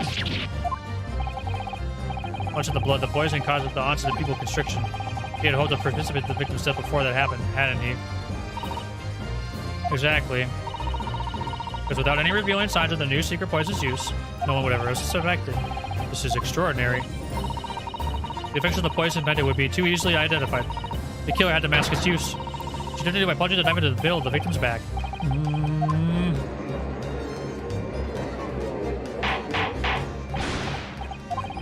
Order. The argument presented is sound. Court is satisfied that it warrants consideration.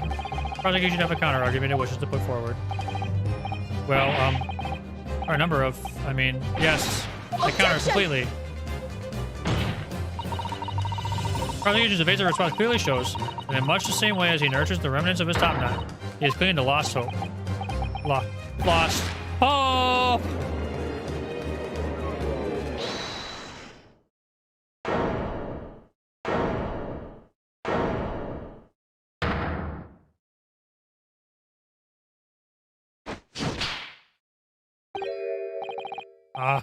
Pathetic usage, Fallen Samurai. Fallen? Who are you calling Fallen? My bird. I don't need a counter argument.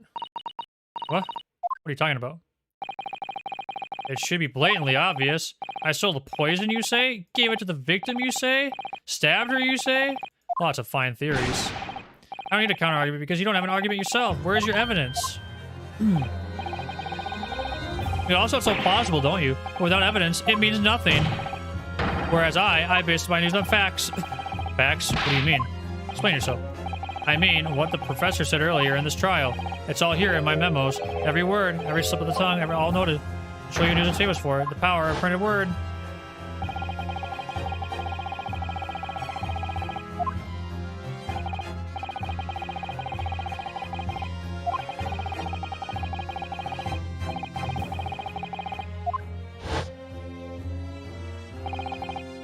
How's that then? Blowing the story wide open. See? I, write your memo. I'm a reporter from the Shoyu News. Couldn't possibly have sold that poison from the professor's laboratory. Yes, you can. Yes, you can. Yes, you can. Yep. We already know it's the pen. Yes, there is. That's right.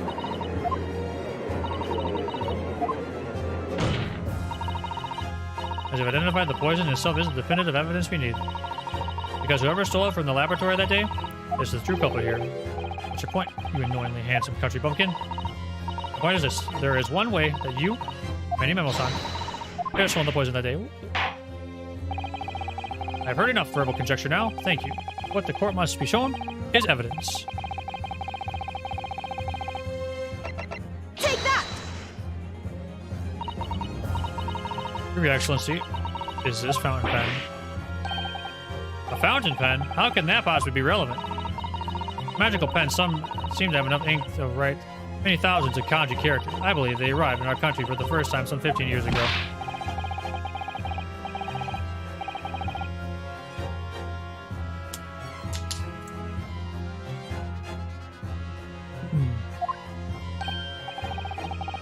Before I think it meant a word, obviously, I love my fountain pen. Stuck up a sukan of sumptuous ink, and one's work is awash with words at the blink of an eye. That's right. Fountain pens have a small reservoir in the barrel. And when ink is sucked up through the nib of the pen, or right with later. What was all this talking of sucking up ink have? Just as it's possible to suck up ink into the reservoir, it's also possible to eject it through the nib again, of course. My word. Can this really be? Well, Manny Memo-san. When you saw the deadly poison before your eyes in the laboratory that day, you used your fountain pen, your lifeblood to steal some of it, didn't you? I summoned the poison up through the nib and into the pen's reservoir. Objection! Absurdity! This never happened. True, we've heard that there are procedures in place to prevent deaths like this from the laboratory. Would anyone have thought to look inside a fountain pen of all places? No, I'm a little ashamed to say. For fear of offending our guests, such a detailed search would not have been conducted. This is quite startling, I must say. I'm rather clear that this pen was found in the clutch of the victim when she died. In other words, it was dropped at the scene by Manny Memo-san. The question is, when exactly did the pen drop? Are you suggesting the natural conclusion is that in your haste to act whilst the victim was distracted for a moment, you got the pen after you emptied the poison into her glass? Any number of alternate explanations. For example, the witness could have been using this pen to write down deeds the conversation with the victim. I was shocked by one of her outrageous answers and fell from her hand. Nope, that can't be. If it was, how do you explain why the pen was devoid of ink? What? As you can see for yourself if you examine the evidence, there would appear to be no ink present in the reservoir.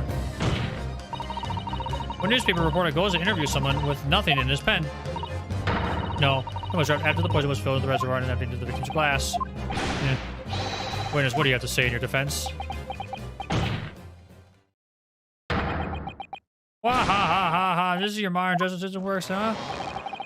So what do they think is my pen runs dry? So what if my pencil snaps? I always call my way back into the game. I got plenty in reserve. Hiya!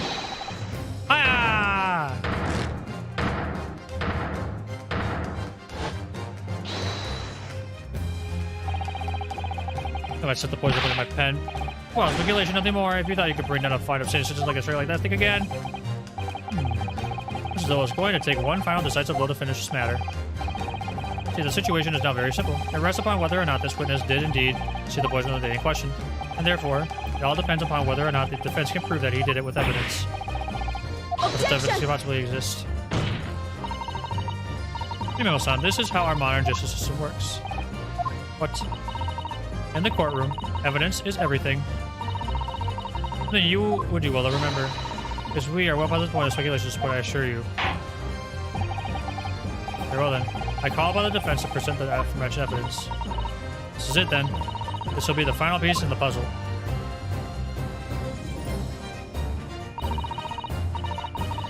Means of this item, there was a witness's pen that was used. Take that! Counsel, what is this bottle? This bottle contains a unique chemical reagent that can identify the poison in question. Yes, that poison is entirely a new synthesis of alkaloids developed by my colleagues and I. It would be impossible to detect traces of it by any other method. Or from another perspective, simply with this chemical reagent, anybody at all could check for traces of the poison. A reagent? What? One drop of the contents of this bottle on the tip of your fountain pen, Manny Memo-san, is all it will take to solve the case beyond all reasonable doubt. No, you can't. I won't. Prayers are bad enough. Please no one to admit defeat. Your Excellency, let's request permission to carry out the test of the fountain pen at once. Kya... Kamehame. This isn't my fault. The Empire drove me to this. Trying to hold this item. Civilization to my mountain.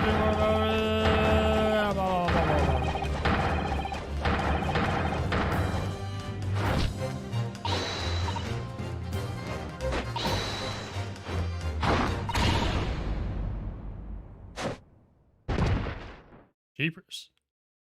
I hope you don't just give away your... Please tell me that that doesn't give away who she is. That was a Ryutaro takedown. Oh, nice. Let's go. That was sick. A Ryutaro takedown. This is the first of the region touched the limb of the fountain pen. It was clear to everyone present.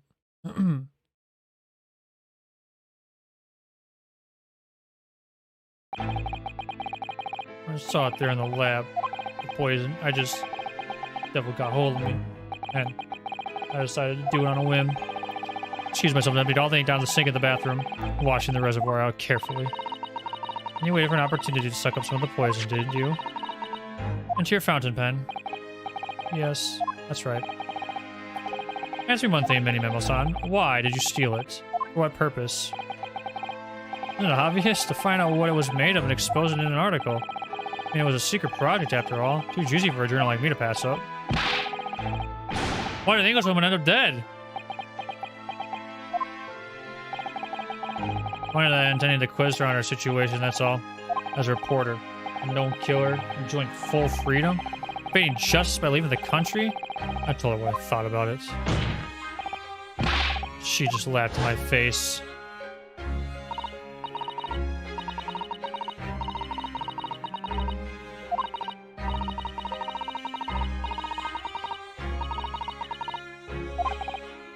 Plebeian?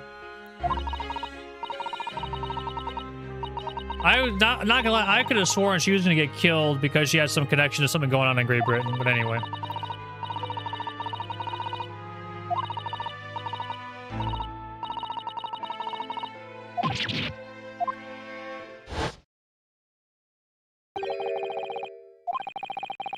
What the dilly boys didn't happen to have in my pen at the time. What a terrible tale. In my head, I knew I should just get out of there as quickly as possible, but I couldn't. I couldn't let her get away with what she had done when she clearly had no remorse at all. I suppose it was my journal spirit getting all fired up.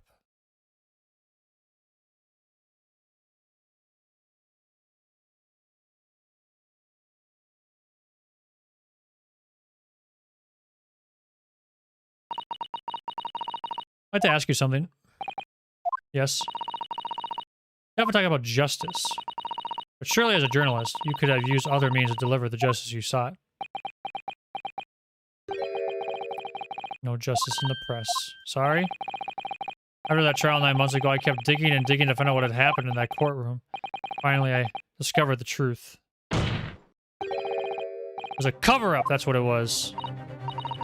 Cover-up? What do you mean? Remind you of your position, witness. Be careful of what you say. Oh, come on. Doesn't it strike you strange? You're certainly not allowed to convict a foreign national. Consular jurisdiction would never come to it. Yet that puffed up Englishwoman was going to sail away at the sunset, a free woman? My possible explanation is that behind the scenes, some deal had gone down between Britain and Japan. What sort of deal? I'd done my research, dug up all the dirt. It was all ready to be published. You know what happened? Editor just tore the article up. Came under pressure from the government, you mean? Our government is going to let criminals walk free if they're going to crush the free press. What choice do I have but to see the justice done myself? Let's not forget, Mini Memo-san. You committed murder yourself, and you tried to lay the blame at the defendant's door. I'm sorry, but you're no better than Giselle Brett. What? Truth is, you have no right to talk about justice at all. I suppose.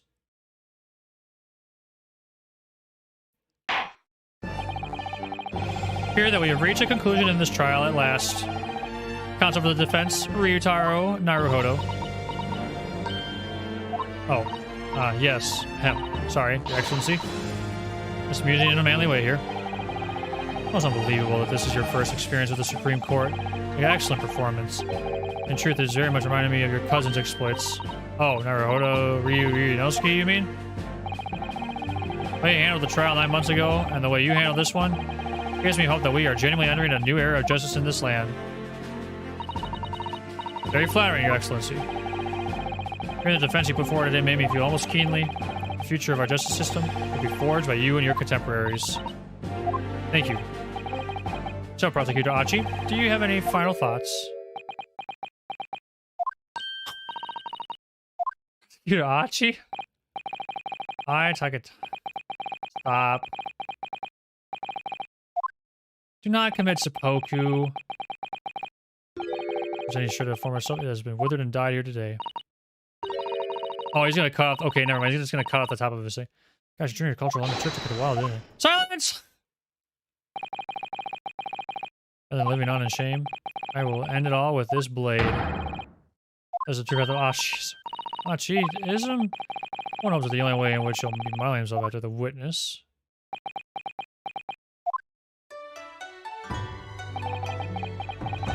Trigger my top knot. The time is right for farewell. Hope is lost for— Shut up! Shut up! Just do it.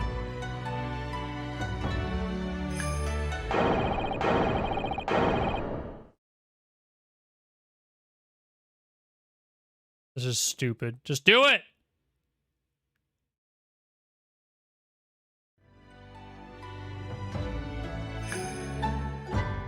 Cringe prosecutor. Oh my gosh.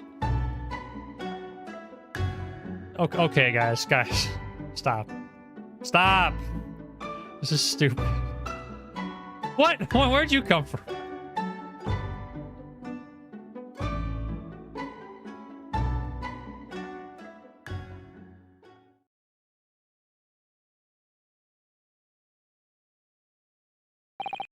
Now, in regard to the defendant, Ray Minabi-san. Yes, Your Excellency. I have reached my final verdict. I hereby find you not guilty. Yay, the rose petals fall. I'm so hungry. I get some ice cream after this. Court is adjourned.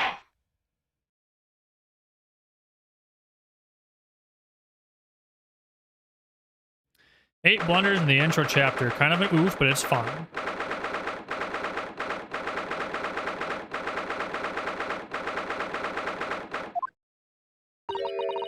It's over. My heart is still pounding in my chest, though. That's all I can do. Just to stay standing. Lawyer, such a great responsibility. Such a great burden to bear. Don't they, Naruhodo-san? Susato. Thank you. Thank you so much. You were so dashing in there. Ray, your father. Honestly, I'm so touched by everything you've... Oh no. I think I'm going to cry. Wasn't easy, but together we made it. It was on the verge of tears at the end, too. The reason I'm still here is because of you. Oh no, I can't take all the credit. The courage to tell the truth in there. You did wonderfully, Ray. So I would have to say that congratulations belongs to you. Sato, don't be so standoffish. Sorry. We're friends, equals. The trial's over. It's no more this formal super humility nonsense. It's time to celebrate with swagger. Throw a caution. Wait a second. The people in the 1900s use the word swagger. Wait a second. I'm the greatest defense lawyer, Ryutaro Naruhodo, and I'm taking you on the milk bar or something. Right, I see. I'll think about it, Ray. Anyway, we really not to win up to that horde, man. I felt so good. Yes, it was satisfying. It really was. Isn't there anybody else we could throw together? We're not looking at me, Ray. Oh my goodness. No, of course not. Of course not. Ah, there it is at last. Ray's lovely smile. You fought for your friend at the very last. As your father, I'm extremely proud of you. Defense attorney, Ryutaro Naruhodo. Thank you, but I couldn't have done it without your help. Anyway, it's time to bid farewell to Ryutaro, I think. I shall miss him in a way, but it's back to Susanoo Mikotopa now. So I'll never see him again then. What a terrible What is happening? Soseki-san and Inspector Hasanaga, I do hope you've been keeping well. Is that really you?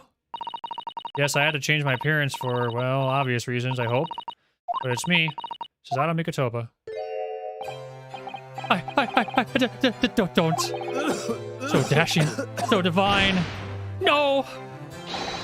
Not only dashing, yes, and devilishly divine. Just look at you. I had no idea, Mr. Sato-san Esquires, that you were locum student Naruhodo Esquire's cousin. So you're starting Ace Attorney.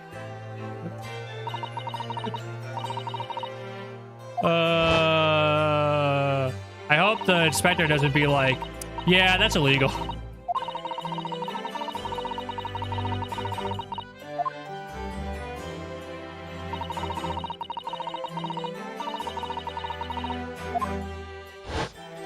He did say the thing. Ace Attorney. Now I seem to have earned so great fame as an author. I'm stunned. That's a truly impressive disguise. Even if I had no idea, I'm the chief of the police bureau. Who came up with Mr. Turtle? No. Not sure you should be admitting to that, Inspector.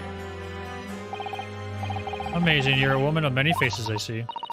Just two, really. And this was once in a lifetime event, I hope. I'm not a patch on you, though, Inspector. Well, I'm a professional, of course. worry about Inspector Hasanaga sometimes. I really do. Months ago when he appeared here at the Supreme Court to testify, he was undercover disguised as the head waiter of a restaurant. And on the steamship to the Great Britain, of course, disguised as a sailor to keep us safe on the journey. So, and then help you did it, Kazuma-sama.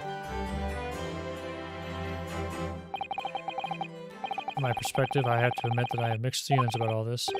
I mean, now the truth has been lost forever. What do you mean? About the murder that the Englishwoman committed at the end of last year.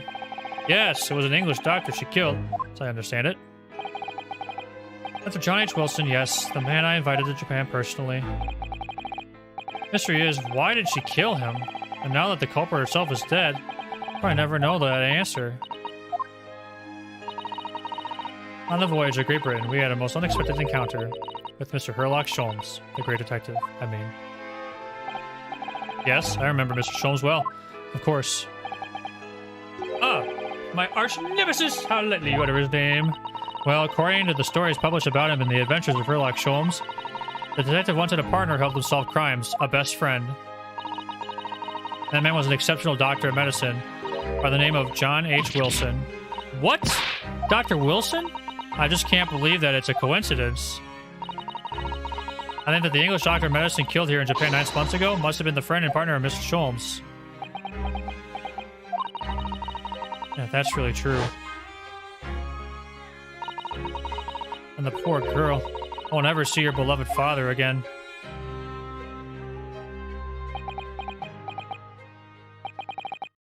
As you know, I traveled to Great Britain once myself to study. It was around the time you were born. Yes, grandmother told me about it. Returning to Japan, I took up my profession at the Imperial Yumi University. I also serve another role as an advisor to the government on diplomatic affairs. Yes, I was aware of that as well.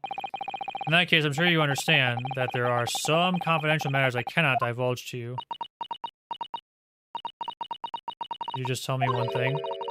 Why did you summon me back to Japan? It's been 2 months now since I returned. When I left England, it was because an urgent telegram had arrived from Japan, said that you'd collapsed with a high fever, and you were growing weaker by the day. Where did that news come from? That's what I'd like to know, because after that long sea voyage, I found you in fine health, Father. I thought that was the case. There's something in Great Britain that you perceive might inconvenience me in some way or harm me. That's really the only explanation I could think of. Hear me. You reserve your most cutting glares for your father, Susato. I'm sorry, my dear, I simply can't.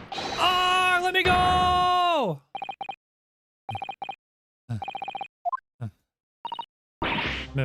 Memo-san, so one throw wasn't enough for you. I've got one last thing to say before they take me away. Professor, me? I know the truth. I know you had a hand in what went on and that visiting student's fate. Visiting student? Giselle Brett, you mean? No, not her. The student of law I left for Great Britain 8 months ago. Student of law? He must mean Kazuma-sama.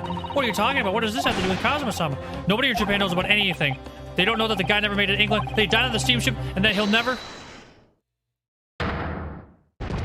Oh my. Well, I didn't expect to find him here. What were you officers playing at? Terribly sorry, Your Excellency. Damn, the judge is badass. I'm going to tell you that the rickshaw had arrived, Eugen. A good job I come by. Yes, thank you for dealing with him. And I'll be there shortly. Your Excellency.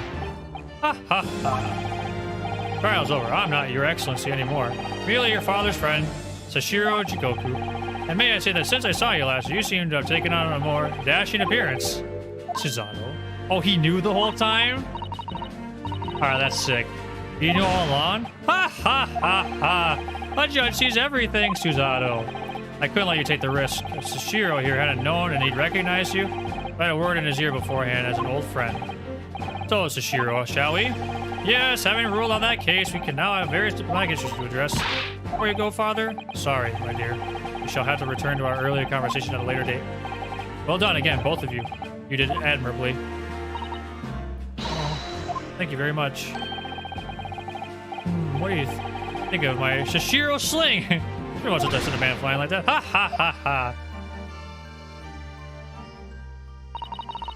Whatever could Father be hiding from me? About Giselle Brett. About Dr. Wilson. And now it seems, according to the reporter, about Kazuma-sama.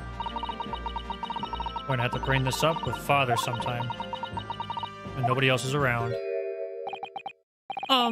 Judicial Assistant Mikotoba-san Esquiris, could I have a word? Yes, of course, Saseki-san. What is it? I think perhaps it could be fate that we're meeting again like this now. You see, there's something I need to tell you. Oh? I believe that it may be related to the reason why your father summoned you back from England. I have to hear. Please, Saseki-san, tell me at once. I will.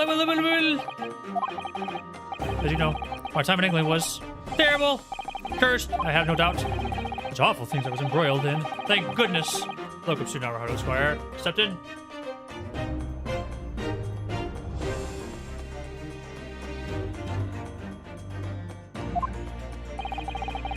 To secure my freedom, I couldn't wait to get on ship back here in my homeland. Having arrived in Japan, I submitted a report about my experiences in the Ministry of Foreign Affairs. Next thing I knew, I had a visitor. It was your father, Professor Mikotaba. He wanted to ask me all sorts of things about my report. Father. He seemed to especially taken with a particular part of the report. Anyway, he left eventually, having thoroughly quizzed me. I bet it's about Van Zieks, it's about Van Zieks, it's about Van Zieks. I bet it was about Van Zieks, I bet it was about Van Zieks. It was the very next day he sent a telegram to ask you to return to Japan. What was it then? The particular part. Van Zieks, Van Zieks, it's Van Zieks, it's Van Zieks, it's Van Zieks, it's Van Zieks. What do you mean? What do you mean? No, come on, Saseki. Spill it. But do you remember them? Those two terrible cases I was caught up in? Of course, I can never forget. Your father seemed to concern himself mainly with the second case. Second one? You mean when Mr. Sholmes forbade any of us to talk about in public? Which is why the only case involving you that any member of the public is aware of is the first. Well, I don't care. I don't have to listen to what the Dastardly Detective says anyway. The point is, it seems that case somehow holds key to all these curious and unanswered questions. The horrific, hideous, heinous case, the case of the haunted lodgings. That case somehow caused my father to summon me back urgently to Japan. The whole business was over, but it seems I was wrong. This is only the start. Perhaps the story is not yet told. Oh, the second case. Wait, he was involved in two cases?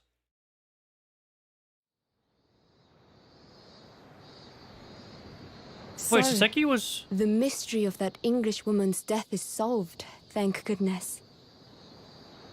And having stood in the Supreme Court now, I think I can comprehend a little better. How you must be feeling as you fight for people's freedom in a foreign land, Naruhodo-san. Second case? But The untold actually, story? I'm writing to you The today How did the because of another Baskervilles? matter. I met Soseki-san and we talked about that second case he was involved in. Father has said nothing to me, but I feel certain of it. Second That case case? holds the key to some great unsolved mystery. My notes on the case should still be in the office, tucked away at the back of the shelves on the left. Perhaps you might like to look over them again. Today, for the first time this year, it feels Second as though case. summer has arrived. The sky is a brilliant blue. It makes me long to see you again. Yours, Susato.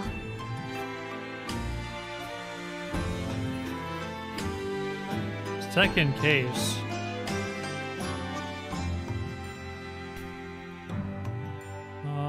Let's see, there's... I'm really confused. Am I forgetting a case?